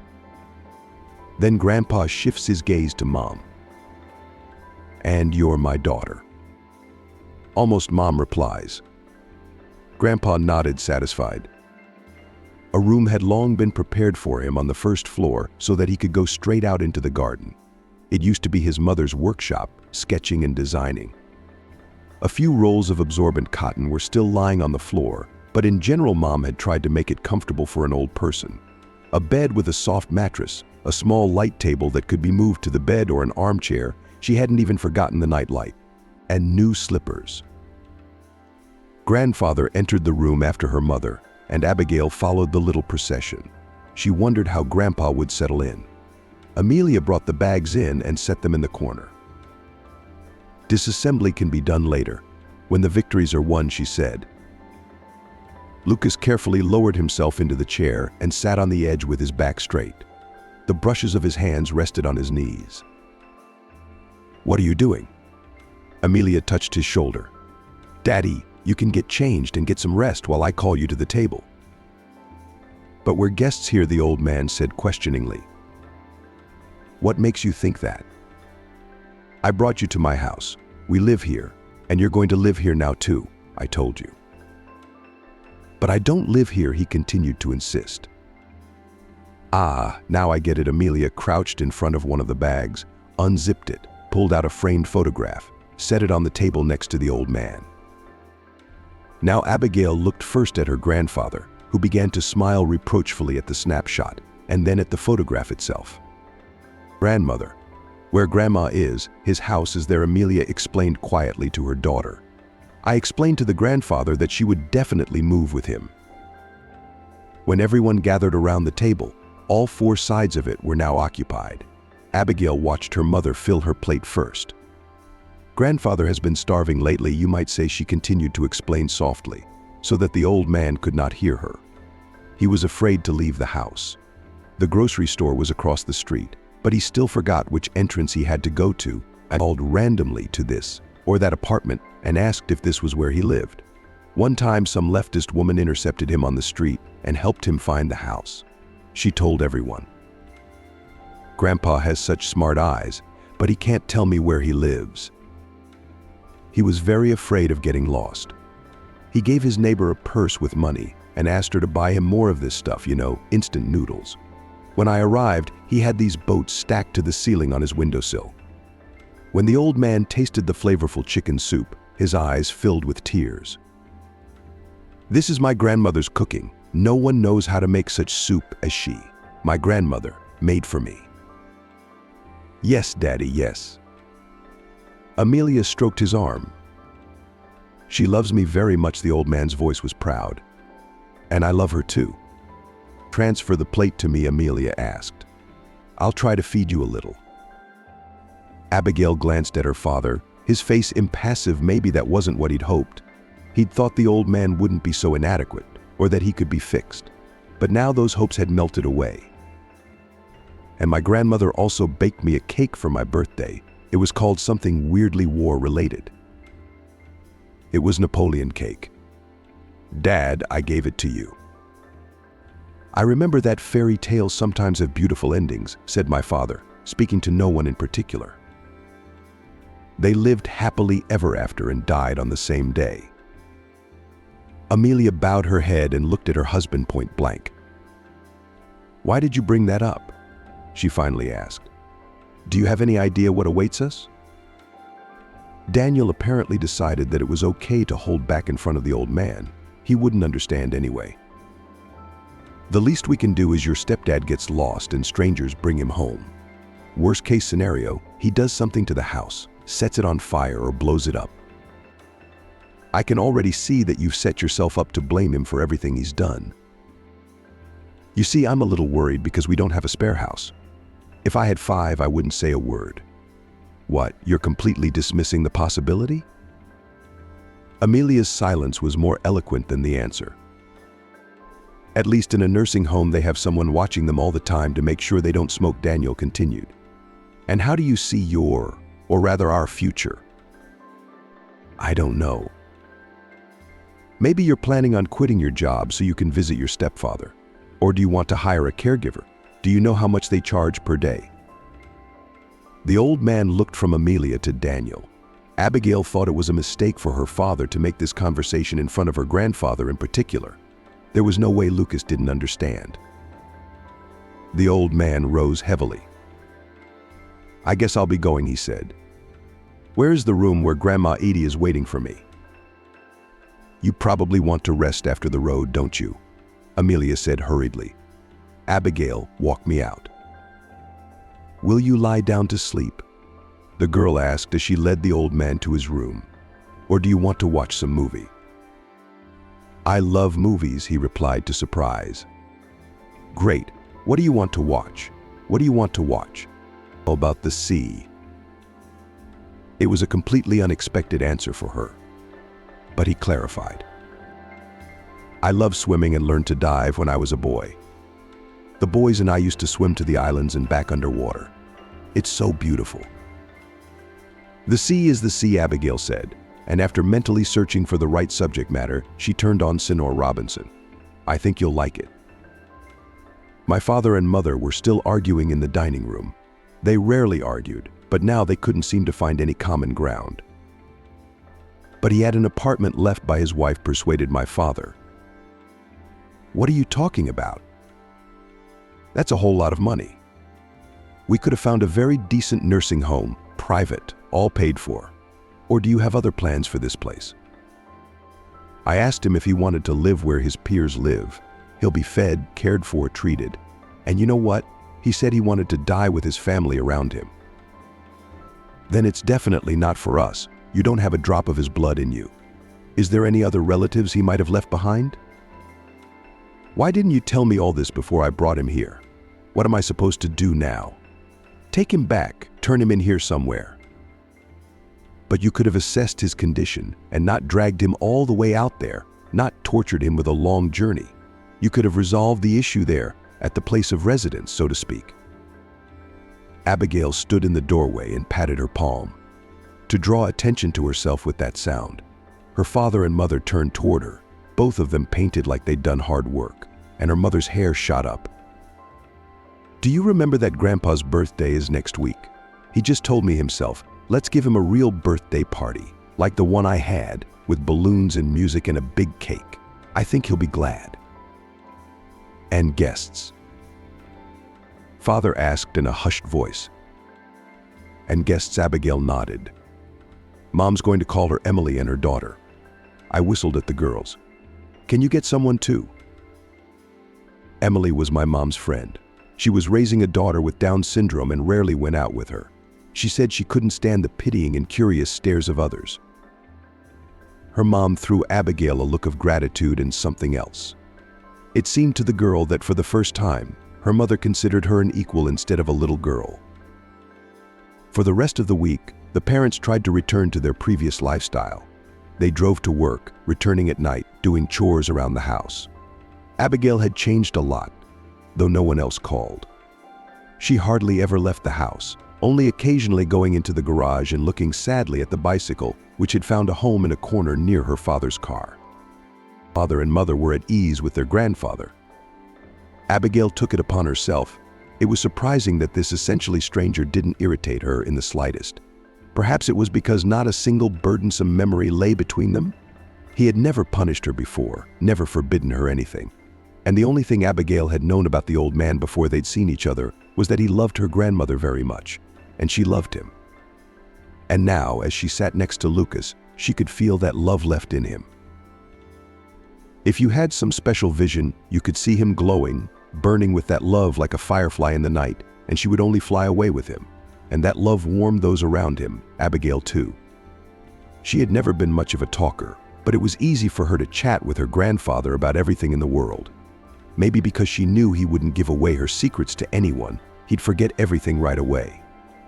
Or maybe it was because when Grandpa listened, he was always on Abigail's side, never criticizing her, never judging her.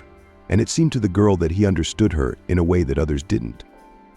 She had indeed decided to throw him a lavish birthday party that he would enjoy as much as a little boy, and she had taken it seriously. "There won't be much expense," she assured her mother. "And you won't have to give yourself away in the kitchen. We'll make it just like it's for the kids. We'll order pizza and hot dogs and a big cake, and I'll blow up the balloons and hang them myself. And we'll have guests so we won't have to blush." "Yes," Mom agreed. "At his age. Who knows how many more of these holidays he'll have." My grandmother in her last years could no longer. She didn't have the energy to organize something like that.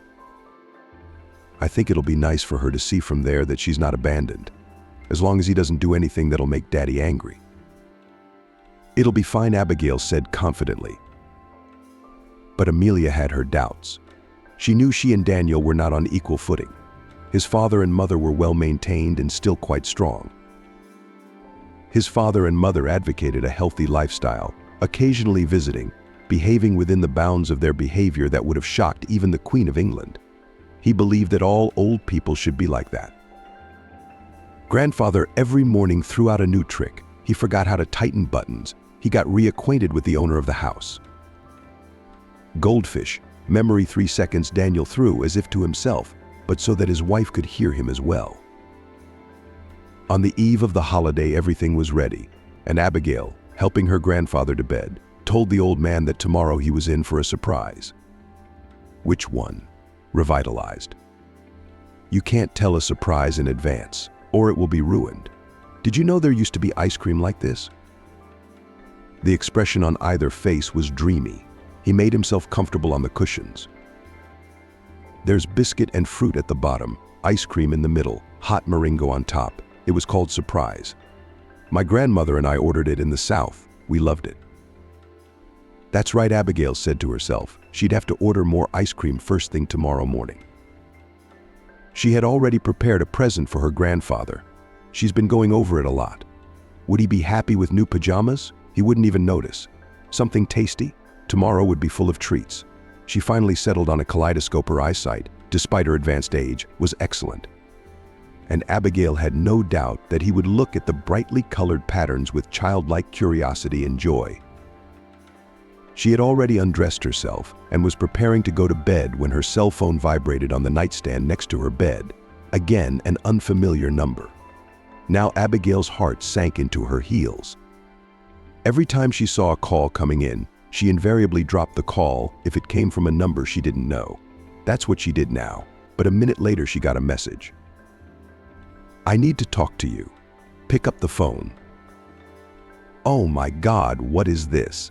Would this story never be forgotten? Still, when the phone rang, Abigail couldn't help but answer. "Away now," said a man's voice. "Tomorrow at the latest. Now they will come for you as soon as possible. Leave." The conversation was cut off. Abigail stared blankly at the black screen of her cell phone. Abigail has never seen children as excited about a holiday as this old man. And they also say the old house is small. Children nowadays are not surprised by anything. Parents compete with cakes from home pastry chefs, intricate designs, animators, clowns, barbecue cooler than their son's classmates. The child is happy, but there is no enthusiasm in his eyes. The garden trees are wrapped in garlands in the form of glowing bees, and bundles of colorful balloons are trying in vain to break off and fly into the sky. The cake, though from an ordinary store, is so big and undoubtedly the most beautiful in the world. Lucas sat on the green lawn in a rocking chair. He liked this thing the most, and looked at the guests with the smile of a kind guest. He could see that everyone was happy. Everyone was happy. Daniel was grilling meat on the grill, and with the smoke the divine smell wafted to the crowd.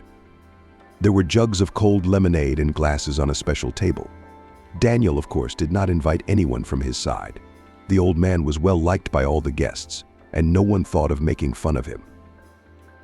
And Emily's daughter Leslie, a sunny little girl, never left his side. With all her spontaneity, Leslie settled on her lap beside the old man's chair, and together they admired the patterns in the kaleidoscope and chatted about other gifts. As for gifts, another of Amelia's friends, Grace, outdid everyone. She had brought a large human-sized doll from a sex shop. "Did you collapse?" Amelia asked her briefly. "Why?" Even though Grace couldn't help herself, "Look, she even looks like you. Hair the same color. And anyway, she'll make your grandfather feel less lonely. Rubber Zena was bought at the store." "What's the rest of it?" "Idiot. It's Agnia Bartow's poem for children, not what you think it is. Take this filth to his room and don't put it on display." "Where is he?" "They've put him in my workshop. Take Zena under your arm and go." Abigail entertained Mia and her other girlfriends, who were excited to come and spend the day out of town. The girls laid a tablecloth right on the grass, laid out snacks, had a real picnic, and no one noticed how Leslie started bringing herself and Lucas cocktails from another table. And these drinks were not childish at all. They just seemed so pretty to Leslie. Brightly colored with pieces of fruit with a straw. Already after the second glass, the two were having fun. They felt like they had never had such a great time. "Look how much they like each other," Emily said fondly, watching the chirping couple. She herself looked bad and had to pull the ribbon herself. Her father tried to love the special child, but could not stand it and left the family when the little girl was not yet 3 months old. Emily sewed well and spent all these years at home at the sewing machine, so that and her daughter was near, and any income received. She had aged early, and despite the beautiful blue dress she had made with her own hands, she looked haggard. Meanwhile, Lucas stood up. "I need to go inside," he said. "Leslie, you swing." While Leslie excitedly settled into the rocking chair that had long occupied her, the old man walked down the path toward the mansion. "I shouldn't have had so many cocktails. I should have run and not embarrassed myself in front of everyone." Luckily, where the restroom was, he remembered, since he had visited it so many times since moving in. When he came out of the restroom, pulling up his pants as he went, Amelia talked him out of button-down pants. His aging fingers couldn't always manage them, and now he preferred sweatpants with elastic bands. He was confused about the house again. I think this was his room or not. The old man gingerly peered through the doors. He was afraid of getting in the wrong place and disturbing people. He was relieved to see his own bed and the heavy boots he had taken off when he arrived. But there seemed to be someone sitting in the chair. It was a beautiful young girl, so much like someone he had known before. She looked at him silently and seemed to be waiting for something. If Lucas had been sober, he would have recognized the catch, but the cocktails had played tricks on him. The old man gingerly touched the beautiful stranger's hand. She seemed so warm and silky. For a moment, Lucas felt very young. He wanted to show this lady that he was still a man. Picking up the beauty, she was very light, almost weightless, but that fact marked only some corner of his mind. He flung her down on the bed. At the same time, he clamped her mouth with the palm of his hand. In case the beauty in a burst of passion began to scream, she would certainly sing all the guests. "I'll be your first," he proudly explained to her, and started pulling down his sweatpants, at which time there was a shout behind him. "Dad, what are you doing?" The old man shuddered so violently that he fell out of bed. He turned around, already sitting on the floor. In the doorway of the room stood a woman so similar to the other woman he had just almost. Only this woman in the doorway was older. Lucas is either angry or laughing and covers his mouth with his palm, and he seems to know her. Yes, without a doubt, it's Amelia. She's his daughter, isn't she? The awkwardness of the situation makes the old man sweat. "Dad, where did you disappear to?" "Dad, where are you? Everyone's waiting for you. They won't cut the cake without you. Let me help you get dressed. Come on." Amelia took Lucas out, seeing that Leslie did not intend to give up her favorite chair, found another place for the old man, comfortable chair near the table. Before going back into the kitchen to get the cake, she whispered to Grace as she walked past. "Your gift caused quite a stir." And finally, the solemn moment came. On the table in front of the guests was a work of confectionery art, but they decided not to light candles. After all, there were few children among the invitees, and Amelia decided that it would be useless to poke the whole cake with candles. So the pink and white roses flaunted in all their splendor. Leslie rushed toward the cake, but her mother held her hand. "I told you it's not your holiday, it's Grandpa's. Wait a bit, they'll give you a nice piece too." The old man admired the cake for a few moments. "How it smells," he said enthusiastically. The sweet smell of vanilla was indeed distinctly perceptible. "Daddy, are you going to eat now?" Of course, the first piece was presented to the birthday boy, and it was necessary to see how the old man took it directly from the plate, how he enjoyed the sight and taste, and the fact that his cheeks and nose were dirty, so it only added to the pleasure. However, the other guests were not spoiled, and some of them even got some more. The celebration ended when it got dark. Its last act was a small fireworks display, rockets flying into the sky. Leslie squealed and clapped her hands together, and Lucas had tears in his eyes. "What are you doing?" Abigail, leaning over to her grandfather. She didn't have a handkerchief with her, and the tears were already rolling down her cheeks, and she blotted them with her soft collar. "If your grandmother could see this," said the old man, "how pleased would she be?" "She probably sees everything from up there," Abigail said seriously. "Mom used to tell me about it when she was little. You used to read her a book of fairy tales, and there was one about the stars that died where they burned and looked down on us from there." "No book Mom ever mentioned, but Grandpa won't doubt that she did," he said. "I really hate that I can't be with these kind people anymore. I think I'm going to fall asleep. This day has been so beautiful and so long." "Of course, come on, I'll walk you out." Abigail agreed. In farewell, the old man rubbed Lena's head, who rushed to hug him and could not unclench her mouth. But for some time after the girl took the birthday boy to the bedroom, the guests did not want to leave. They sat on chairs, who on the grass drank cocktails and lemonade, remembered their parents. And there was a light sadness in the soul, which invariably accompanied the realization that spring and summer are inevitably followed by autumn, and then winter with its endless night. "No, that's out of the question." Amelia turned to her husband for support. The guests had already dispersed and the old man was long asleep, but Abigail came to her parents' bedroom. She needed to talk differently now. She could feel it. She'd have another sleepless night, and even if she turned off her phone, she'd be listening to every rustle outside the window. "We should have gone to her at some point, and why do you think it's such a bad idea?" Abigail asked. "What's the big deal?" It was about her father's older sister, Aunt Emma, once upon a time when Abigail wasn't even alive yet. The doctors had told her that she would stop getting sick if only she lived in a dry, warm climate. Auntie, who had been in the hospital for 6 months at a time with severe bronchitis or pneumonia, she took this into consideration and made a compromise. She sold her apartment and shares left by her husband and went to the sea. She bought a house in a small village. She wrote to her parents that she was no longer sick at all, and that it was wonderful to leave the house and eat her apricots straight from the tree, to gather nuts in the ground, to fry fish that still swam in the sea in the morning. "And there's a park next to my house," the aunt wrote. The only thing was that work was scarce there. In the warm season, it was not a problem to get a job, but by October the last vacationers were leaving, and finding a place was a problem. But in the end it worked out the other way around for my aunt. In the summer she was hired by an Armenian woman. The aunt sat in a shop at the mini market, selling fragrant soaps and shell jewelry. Armenians had skillful hands, and for the winter she made goods for the whole season. When the cold weather came, the aunt went to guard the campground. She lived there as a warden, keeping order. Abigail couldn't remember if her aunt had ever called them to visit or not. Maybe the thought hadn't even crossed her mind.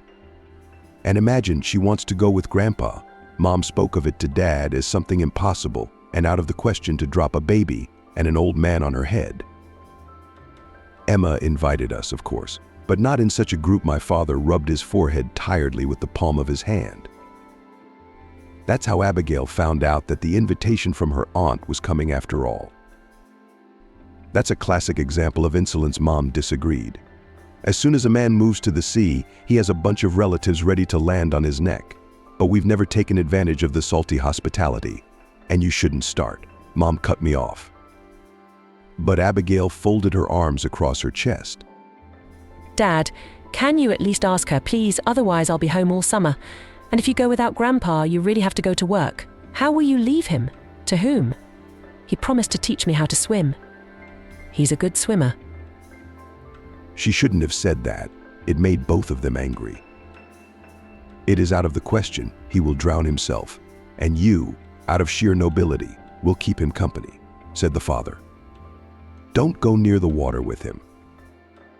Mom, okay, I'll go to the beach without Grandpa. I promise not to go in the deep end. Abigail's look was one of innocence. So we're on our way. Dad exchanged a glance with Mom. Don't get your hopes up. I'll just call Emma and ask her. There's a very good chance she's going to say no. You realize that, and you're not going to get upset. Maybe she'll take you in alone, Mom added. I doubt she'd be willing to take on a double burden. I need to leave as soon as possible anyway, Abigail muttered it so quietly that her parents didn't hear her. And to the surprise of first Daniel and then Amelia, with whom he had a conversation, the aunt not only agreed, but warmly endorsed the idea. I've been waiting. I honestly thought you'd either do it yourself, or at least send Abigail to me, but you're so shy, so delicate. We're in the way, and we'd rather go to Turkey so we don't burden you. Let's have the girl and the grandfather, she said. Amelia tapped her finger on the glass and whispered, Tell her that Grandpa's here for a visit. And with what? But Emma wasn't afraid of that. Not quite adequate, you say? Not quite adequate? Not at all adequate, Grandpa. Where would he go from a submarine? It's a fenced-in campground. He won't go after vacationers with a knife. That's all. Why are you laughing? Our cooks have such fun between shifts, getting drunk and chasing each other, so we're used to it. Emma gave instructions to go better not by train, otherwise we would have to take a cab to get from Chuaps to their village or suffer in the heat, but in public transportation. If you take an intercity bus ticket, the stop is not far from the camp. You can walk there. Send your own and don't worry about anything. She finished the conversation. The adults looked at each other. Let's take a risk. Dad turned to Abigail. If something suddenly goes wrong, if there are any problems with Grandpa, you call me right away. The same day, understood, and I will come for you. And don't you dare drag Grandpa to the sea, my mother added sternly. He can tell you all he wants about his records as a swimmer. But you must realize that if something happens, you can't help him. You can barely stay in the water yourself. Let him walk around and eat some fruit. Are you listening to me? Can we book the tickets for tomorrow? Abigail asked. But he couldn't go that day or the next. The hot season had started, and all the tickets were long gone. Abigail was nearly desperate, and there was no telling how things would have turned out. But her father had left his number with the travel agency and asked if anyone would cancel. So, they had 2 tickets for Friday in their hands. Abigail and her mother were packing, and Grandpa was sitting in the corner, rocking in his favorite chair. Abigail, don't let him swim. You hear me, Mom? You've told me that 150 times. It's enough to drown once.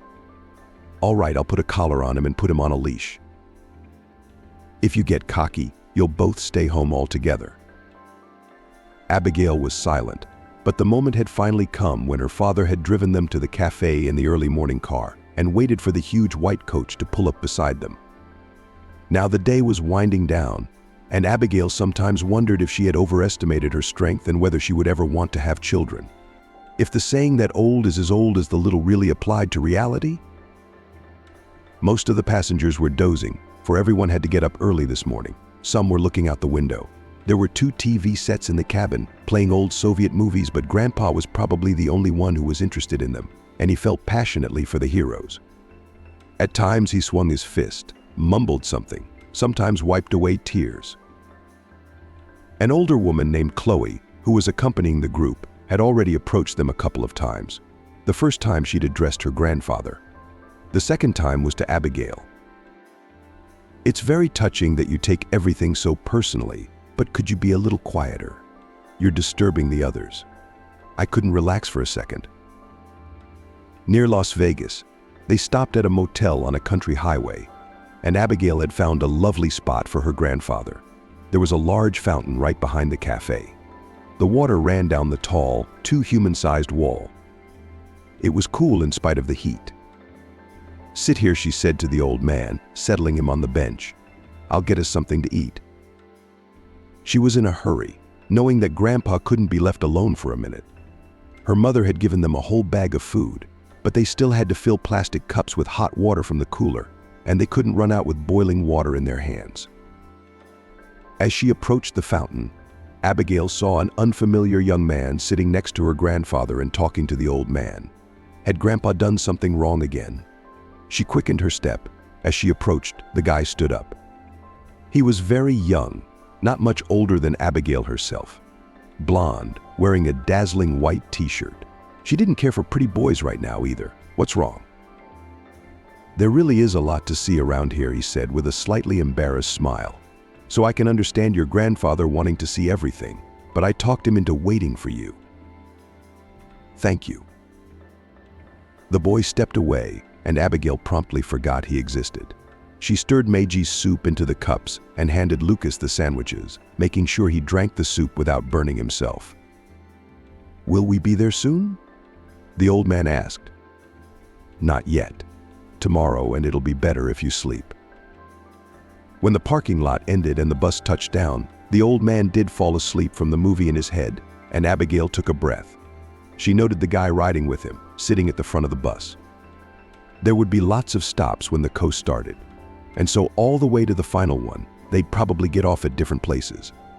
It doesn't make much difference, though. There was another long stop in the evening. Again, Abigail had to worry about the inn where the tourists were taken for dinner. There was a lovely artificial pond with water turtles. Grandfather dipped his hands into the pond, then shook them out, rubbed his sweaty face, and spoke affectionately. "You're hungry, little one. Can I get you something to eat?" A boy of about 4 years old looked curiously at the old man, chatting with the turtle as if nothing had happened. "She doesn't understand you." "She asked me for a salad," the old man said seriously. "Abigail, give it back." And Abigail obediently took the lettuce and leaf off the plate, handed it to the turtle, who immediately began to eat it with pleasure. The boy's mouth dropped open. "Do you understand their language?" "Yes, he sounds right here," the old man tapped his finger on his forehead, then affectionately ruffled the boy's hair. The night seemed very short to Abigail.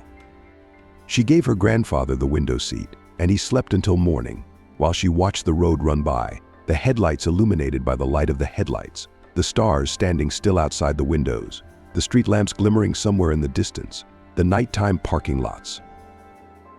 She got up carefully, so as not to wake her grandfather, and went out. Really wanted to stretch her legs in the air.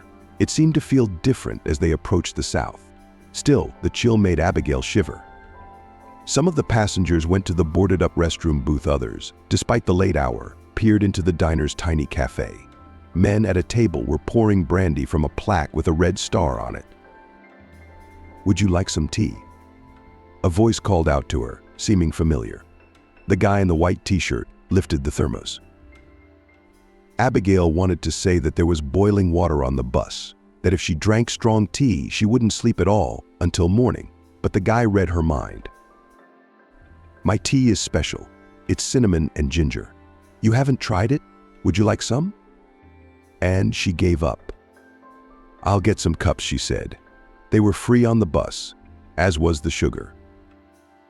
They settled down at a tall round table in the open air. The wall of the diner protected them from the thoroughbred wind. His name was William, and it turned out that they were going on vacation not only to the same village, but even to the same tourist resort. It didn't take long before they were on speaking terms, and Abigail felt lighter and lighter in her heart. "So this isn't your first time there?" she asked. "We'll all hang on to you, because Aunt Emma can't meet us. She's working and I don't know how to get there." Suddenly, a voice came from inside her head. It was so sudden and so clear that she clutched her fingers to her temples. "Hold close to him," said the man she had freed then in the parking lot by cutting the ropes. "It can't be. Unless it's a hallucination. Could it be contagious?" she thought with fear. "I'm turning into a grandfather. I'll start talking to turtles next." William looked at her and smiled slightly. She began to talk about anything, so that there wouldn't be a moment's silence without that voice coming from nowhere again. Abigail finally fell asleep just before dawn. Just as the Serpentine Mountains were beginning, she opened her eyes to William touching her shoulder. They had arrived. In the time she had been asleep, the scenery outside the windows had completely changed. They were now surrounded by mountains. They were shaped like truffle candies, only in green. The mountains were covered with forest. There were several cabs parked near the small bus station, but William said nonchalantly, "We'll walk to the village and see the village." Maybe some discerning tourist wouldn't like it here, but Abigail looked at everything with happy, almost rapturous eyes. She liked the 2-story houses with balconies and wicker roses. Some Romeo could stand under them. And a modest house of culture, and a small park near it with a fountain in the center and lilac bushes along the alley. William had only a knapsack on his back. He helped them wheel the wheeled bag, and so Abigail could control her grandfather, holding his hand. They passed a suspension bridge over a narrow mountain stream and found themselves at the beginning of an embankment. The river ended in a sea of blue. No, Abigail wasn't sorry they had walked almost all the way to the beach where Grandpa had contacted the parrots, or rather their owner. It turned out they had quite a long way to go. Their campground was a little away from the village. Embankment Beach, then 500 meters along the road along the mountains obediently walked beside, and, strangely enough, silently immersed in his thoughts. And then he saw 2 large, brightly colored Arab parrots on the boardwalk, chained to a metal neighbor. They'd been walking for about 20 minutes by then, and Abigail's shoulders were starting to blush and her top was sizzling from the hot southern sun. "Who keeps birds in the heat?" Grandpa asked in such a tone and so loudly that he seemed to be heard not only at the market but also on the beach. "What's the matter?" The photographer, the owner of the birds, responded. He was sitting on the sidelines under a large awning, drinking a beer. "Would you like to take a picture? 300R. "I want you, you fat ass, to get your fucking ass up and move those poor birds into the shade. You're gonna kill them," Grandpa said haughtily. Abigail pressed her palms to her cheek, the photographer angry. "I'll buy new ones." "Get out of here, old man." William was the first to notice his grandfather's fists clenching. "Distract him with something," William whispered to Abigail. He already had a wallet in his hands. He approached the owner of the birds and started to say something to him. A minute later, the photographer grumbled to himself and took the rack to which the birds were chained to his shed. "And give them water," shouted Grandpa. "Anything you want for your money." "Let's get out of here," Abigail moaned softly, sensing that the campers were treating this scene as free entertainment, and Grandpa asked William as if nothing had happened. "It's like the sea. It's deep. Where are we going?" "There are small beaches to the campground and further inland." "That's good." "I like to dive," said Grandpa. Aunt Emma, whom Abigail didn't remember at all, was a short, stout, middle-aged woman, not at all like Dad. But she had a lot of energy. She led the guests through the entire campground, showing it off as her domain. At the very entrance was an outdoor pool with greenery, lice water, and then began a kind of mini town with its own park, a small market, a 3-story building and wooden houses.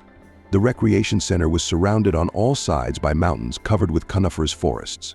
Roses were blooming in the park, and the air filled with the scents of pine needles and flowers was dizzying. Aunt Emma explained on the way. "Don't even look at the pool. There are frogs in the sea.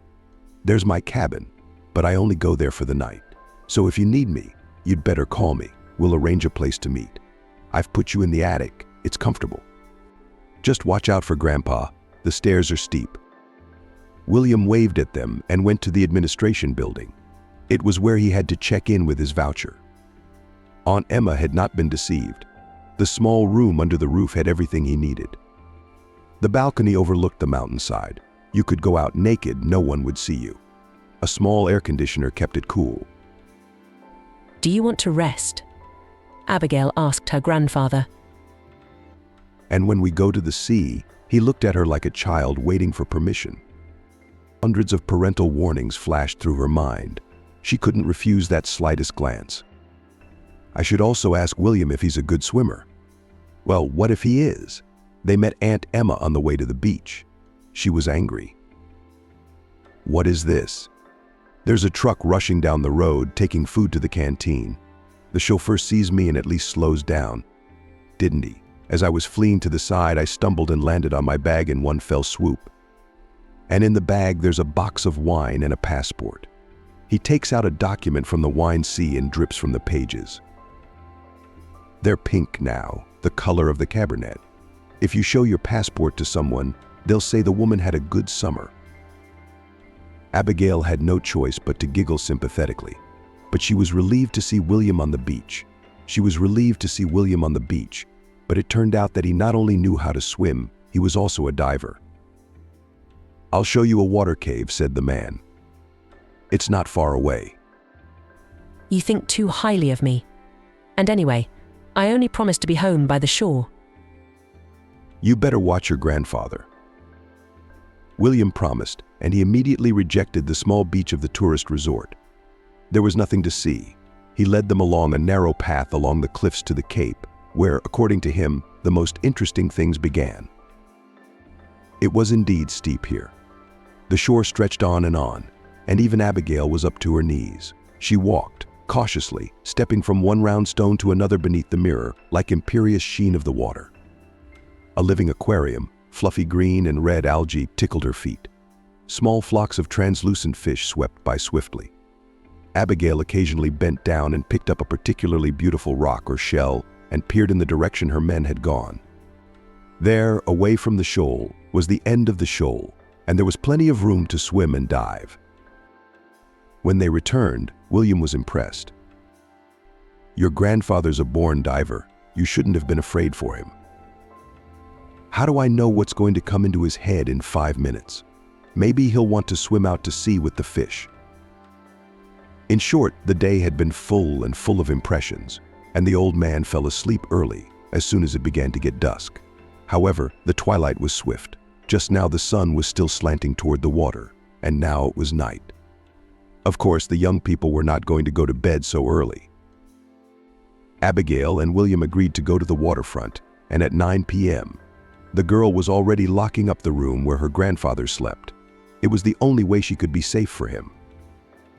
She hadn't been out in the sun that long, but her shoulders were burning. Abigail threw a weightless shawl over the sundress. Her burned skin would not accept other fabrics.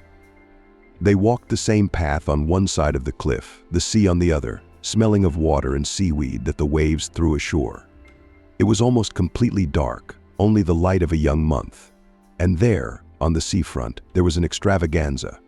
Hotels shied one to the other and into every open cafe. Girls and young men stood at the entrance, beckoning. From each cafe a different kind of music. High swings set on the beach, their long chains were woven with garlands of flowers, smelled of shashliks, tangerines, some straight herbs. All the cafe signs, slot machines, billboards, lights on the rides were shining. "Are we at some kind of party?" Abigail asked in amazement. "No, it's like this every night and it'll be like this until fall. Let's go to the sea." Holding hands, they passed the embankment. A narrow semicircle led out to the sea. On one side of it, in a quiet harbor, stood yachts with high masts. On the other side, rolled on the stony base of the breakwater in angry waves. Fishermen were stationed here, and lights burned on their fishing rods too. Abigail also saw cats, both feral cats and cats without tails and with tattered ears, nestled on the rocks closer to the water. And they waited for the flicker of a float to try to pull the fish off the hook before a human did. "You watch," she said involuntarily. If someone catches a small fish, they throw it straight to the cats. They get used to it and keep watch. William and Abigail stood for a long time, admiring the sight of the quiet bay of beautiful yachts with their lights reflected in the water. Then they walked aimlessly, not sure where they were going, but they didn't want to plunge into the maelstrom of people. "It's very beautiful in the park right now," William said. To get to the park, you had to walk across a suspension bridge. Later, Abigail didn't remember how she'd ended up here alone. There had never been a more terrifying moment in her life. She stood in the middle of the narrow bridge, palms to her temples, as if trying to keep her mind in place, staring out at the black water of the river. An irresistible urge to crouch, to slip under the vegetable railing and plunge down there, to disappear into that darkness overwhelmed Abigail, not just to test her courage. The river was narrow. Even she, no swimmer, would have had no trouble reaching the shore. No, she wanted to leave, to cease to exist, and she felt her will weakening. Many refused to obey. She could make no effort at all. Everything would happen on its own. Her body slides into the wide gap between the ropes of her arm. Don't even make an attempt to stop the flight, and then a brief moment in the air and darkness forever. She wanted to scream, to call for help, but there was no voice to even breathe. For a moment she stopped, and then someone's palms rested on her shoulders. For a while nothing happened. Then her breath came back to her, and the haze before her eyes began to dissipate. As quickly as Abigail could, she turned around. Standing behind her was William. Surprisingly, she could clearly feel his hands on her shoulders, but he wasn't actually touching her. His palms were beside her. Her head tilted as if a hurricane wind was rushing toward her. Lips pressed together. "What is it?" she asked silently. "Nothing. It's all over now. Let's go." She followed him across the bridge, and her knees trembled. The next day the aunt, apparently taking pity on her niece, took her grandfather to see a movie. "We're about to show a movie in the dining room," she said. "Let the old man watch it, and you guys go for a walk. I realize that Grandpa is not the same rest. He has to be watched." "Let's teach you how to swim," William suggested. She couldn't believe it. She was usually afraid to go deeper than chest deep in the water. Suddenly, when she was tired, she couldn't find her footing. The lifeguards on the beach had a small supply, renting out masks, snorkels, and flippers. Igor had his own, picking up a set for Abigail. It was an amazing feeling. She had been wary of the water before, distrustful of it, but now she swam like a fish out of William's arms, and the shore on her right hand slid by so quickly that she did not tire at all. The underwater cave was indeed close on the other side of the promontory, where the path along the cliffs became quite narrow. The shore dropped sharply into the depths. Now, however, plunging face first into the sea. The girl contemplated these depths without fear. The underwater scenery changed, the glowing depths giving the dream an unreal feeling. "This is where we'll need to dive in," William said. But I don't know how she was afraid again. "I'll take your hand. It's only a few meters underwater. Take a deep breath and dive in." It was really scary. She had never consciously dived before, unless she had been hit by a wave. Fortunately, their journey underwater was over very quickly. They surfaced in a small cave that could only fit 2 or 3 people at most. At the top of the vault, there was a lighted slit in which air was admitted. Here it was possible to get out of the water and sit on a rock ledge. "How did you find this place?" Abigail asked. "I did a lot of diving last year. You don't think there's anything interesting here, but you should know about this place." "Why?" she asked. "Need to. Remember the water, you go in where the cliffs are up there.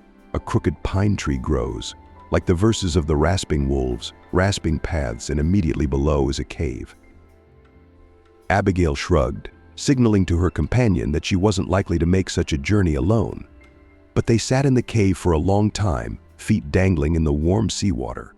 Talking to William was surprisingly easy for Abigail, despite the fact that he told her almost nothing about himself. Finally, she made up her mind. "I have another story. I don't know if you'll believe it or not, but that's exactly what happened.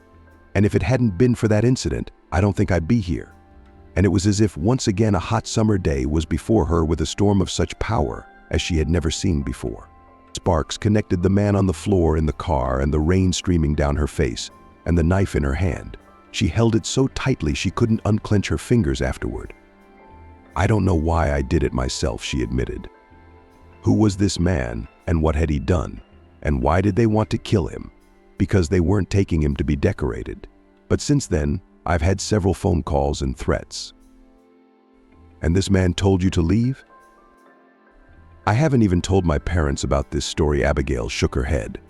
I don't know why. They probably wouldn't have believed it at first. Dad would have said something stupid, and Mom would have been angry. Who asked you to get involved? Why couldn't you just walk away? And then it got to them, and they both freaked out and started suggesting all sorts of silly things. Let's go to the police. You can tell them everything. The police would have started the story all over again, and no one would have believed it. She subconsciously expected William to try to reassure her, to tell her that no one would find her here in the South, and that by the fall everything would be forgotten. But in the half-darkness of the cave, he looked at her with a serious and even sad look. You have to be very careful. There's a lot at stake in this game, and it's serious. And also, she stammered, if I don't see you again, this is the cave you'll remember. It's the safest place to be. You're not going to be friends with me now because it's dangerous. And again, she saw those stringy lips. William shook his head. That's not why. You'll understand, but you'll understand later. And Grandpa? No one's going to hurt Grandpa. No one's going to hurt Grandpa. Believe me, he's not the one being hunted. But if you have to, you don't think about Grandpa or anyone else. Is this the only place you remember? Promise? She nodded, though she really wanted to cry. Somehow she was sure she wouldn't see William again. Maybe he had to leave for some reason he didn't want to tell her about. At any rate, she woke up in the morning with a feeling of longing, and then the longing turned to fear. She saw that Grandpa's bed was empty. Abigail felt like someone had poured cold water on her. The old man could go anywhere and do anything. She pulled her sundress taut over her head. She'd forgotten to comb her hair. It was chilly in the room, but when Abigail ran out onto the open staircase, she was sure the sun was already beating down. Everything was so calm and peaceful, the clear sky and the blossoming trees, and then she was relieved when she saw Grandpa and William sitting on the bench outside the building, talking about something. The relief was such that Abigail couldn't catch her breath for a while. William waved at her, she waved back, and went back to the room to clean up her face, wash her face, and comb her hair. As she ran downstairs, she got a happy feeling that nothing terrible had happened to her grandfather, that the day was so good, and that William was here and hadn't gone anywhere. Your grandfather is awesome, William said, sincerely. Did he tell you that when he was young he had to work as a stuntman? He was better than all the guys at jumping off cliffs into the sea. He could throw knives. In short, he was a hero. And when a movie crew came to his town, they called him. And he made such a fantastic jump for the main character. It's a miracle he didn't crash. And he told you all this. Abigail was amazed. How did you do it? William shrugged. Something like that. Word for word. And he also told me that he was very fond of your grandmother. The old man sat back, smiling and shifting his gaze from William to Abigail. Come on. The day after tomorrow, I'll show you an ancient fortress, William offered. It's not far up that mountain, and the road stretches on. And they indeed made the ascent without any difficulty. Of course, there was nothing much to look at the fortress, ruins of stone walls already barely visible woven by tree roots. But it was pleasant, and they walked around like normal people. For some reason, next to William, grandfather seemed normal. He didn't ask strange questions, and if he did speak, he spoke in a meaningful way. The view of the village was amazingly beautiful from up here. I could see the narrow blue ribbon of the river dividing it in two, and the bridges and embankments and the beach. Everything was as if in the palm of my hand. And you could see the shoal from here, and you could see how long it was. It's just a steep drop off in the distance. Not blue. A good place for a fortress, said William. You can see the enemy from afar, but their ships can't come straight here. See the shoal?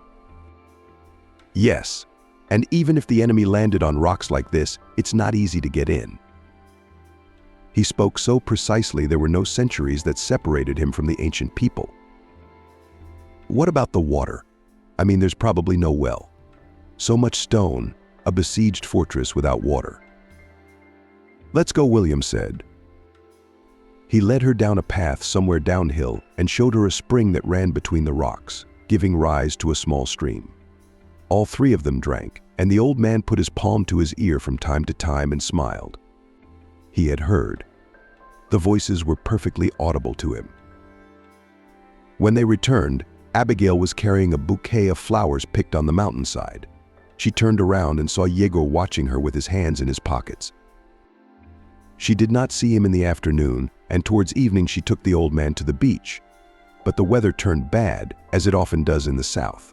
Clouds rolled in and the wind drove a wave.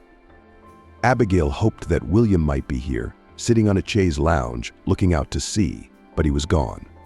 There was still room to check out the places he liked, but Abigail was afraid her grandfather would catch a cold if she let him be out in the cold wind for too long. So she decided to go back to the room, taking his warm sweater. "Wait for me here," she asked the old man, sitting him down on a log that she didn't know how it had gotten here. Maybe the sea had carried him away. "Don't go anywhere, I'll run." "Good. Wait." And as she hurried down the path, she saw the man. Abigail couldn't even tell herself why he'd caught her eye, why she couldn't take her eyes off him. All she could see was his back in his black jacket, his short cropped hair, his measured mechanical stride. She followed him to the administration building, didn't go into the lobby. She could hear him that way. The stranger called Abigail by her last name to the receptionist and asked what room she was staying in.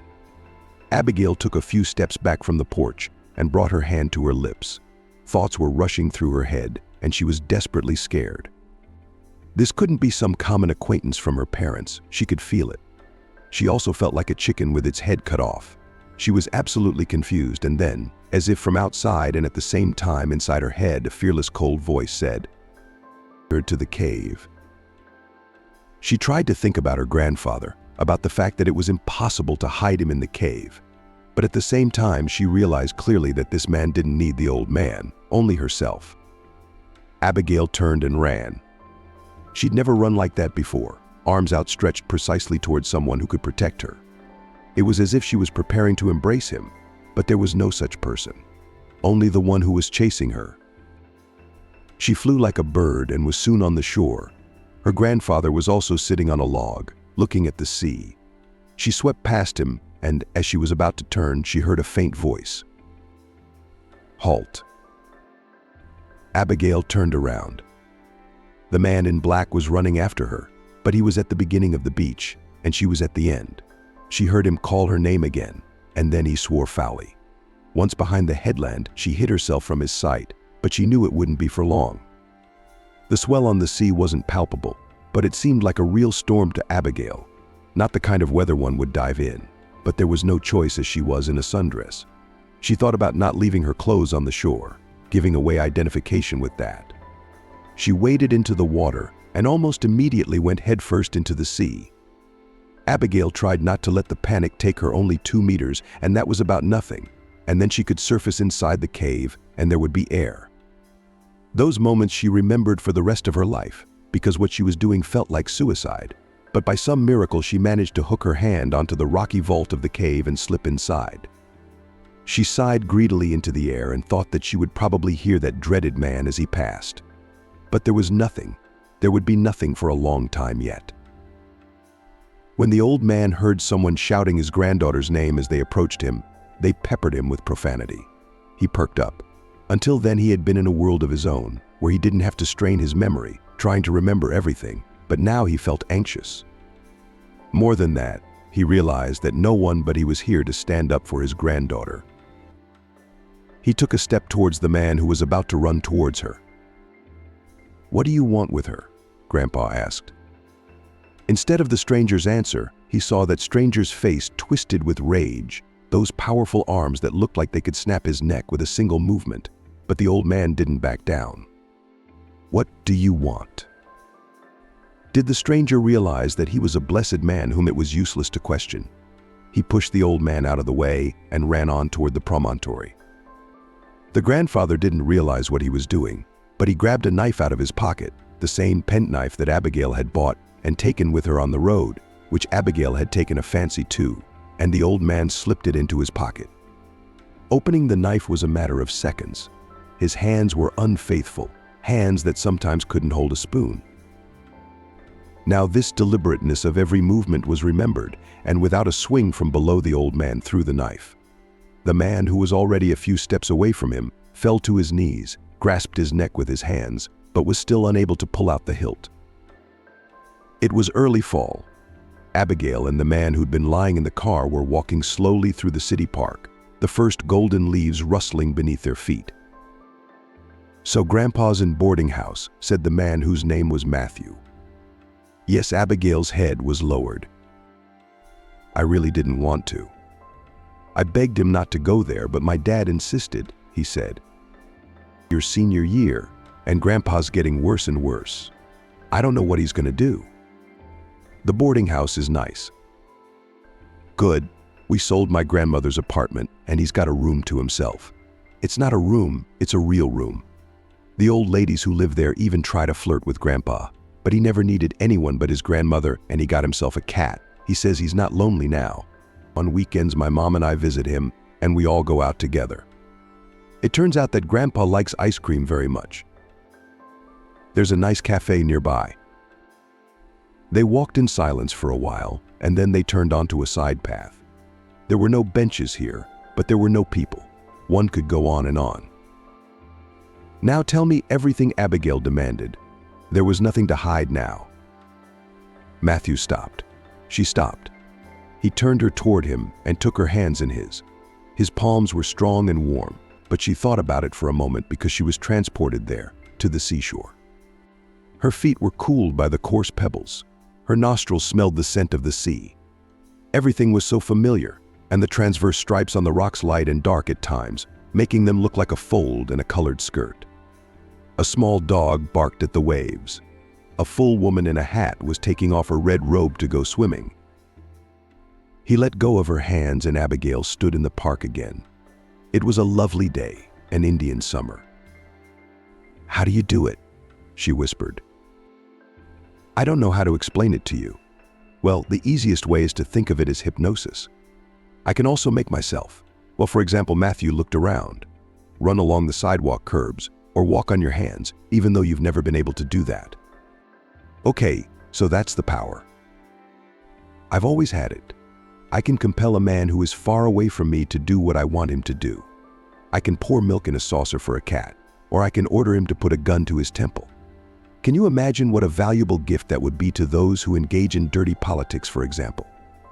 No one will ever think that they are involved in any coup d'etat or change of leader. Are you the only one?" Abigail knew it sounded naive, but Matthew didn't smile. He walked with his hands behind his back. "No, I wasn't the first of these people.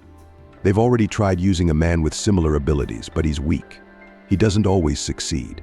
Did you feel it yourself on the bridge? You really wanted to jump in the water then, didn't you?" "It was William who held me back. Wait a minute."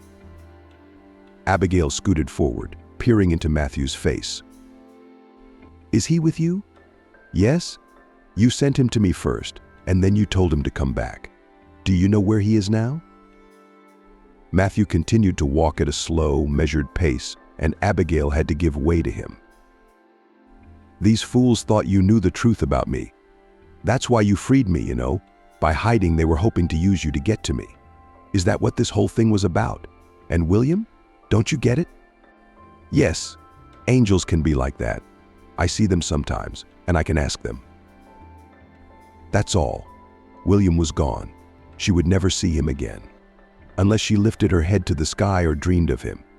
It took her a few minutes to get over the sadness in which she was now drowning, but still, she had control of herself.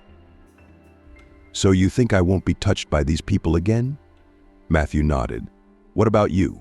Are you still in danger?" "No, probably not," he grinned. "I didn't want to do it until the last moment. But whoever's in charge of these people might decide that they've had enough of life, and that the next world is better." Matthew nodded and said, "But sooner or later there will be others, of course." "Did you make Grandpa do it too?" No. Your grandfather was a good man. He realized what he had to do and did it right. And that's a gift. That because of his illness, he won't be punished in any way. And I'll tell you something else when he gets there. Matthew nodded at the clouds. The man you knew as William will come for him. Thank you for daring to talk to me seriously after all, Abigail said. But where are you going now? To a faraway place in the south, somewhere in Madagascar or Indonesia, where you can fish and listen to the sound of the ocean and no one cares that you're so special. But I have a feeling we'll see each other again. It was as if the gates of Stone Arch Park had become a boundary where Abigail stopped and Matthew walked on. He only paused once, turned back around, raising a clenched hand and a fist, whether to greet or encourage her. And homework? Mom asked, seeing that Abigail was dressing for a bike ride in lightweight athletic pants, her favorite sweatshirt jacket with Mickey Mouse on it. We don't have a lot of assignments yet. When it comes to algebra, little is a lot for you. You can't even pass basic. Do you know what Ethan Clark thinks? That was Abigail's tutor's name. I think he just thinks he's a brilliant teacher. And he's explaining something to you on his fingers. And you don't understand a damn thing. Abigail, you're not listening to me. Where are you going? Mia and I agreed to go to the movies tonight. You could do your homework and then turn on any movie. But Abigail was no longer listening to her mother. Her thin figure flashed across the porch. Her mother had no choice but to stand at the window and watch her daughter ride her bicycle off into the distance. They did have a movie date with a friend, but Abigail wasn't thinking about that right now. She was riding down that very road through the woods. Somewhere out there her childhood was lost behind her, and there was no hope of meeting the one she had been thinking about all this time. She wouldn't see him, but he would always be there for her, as someone who truly loved and cherished.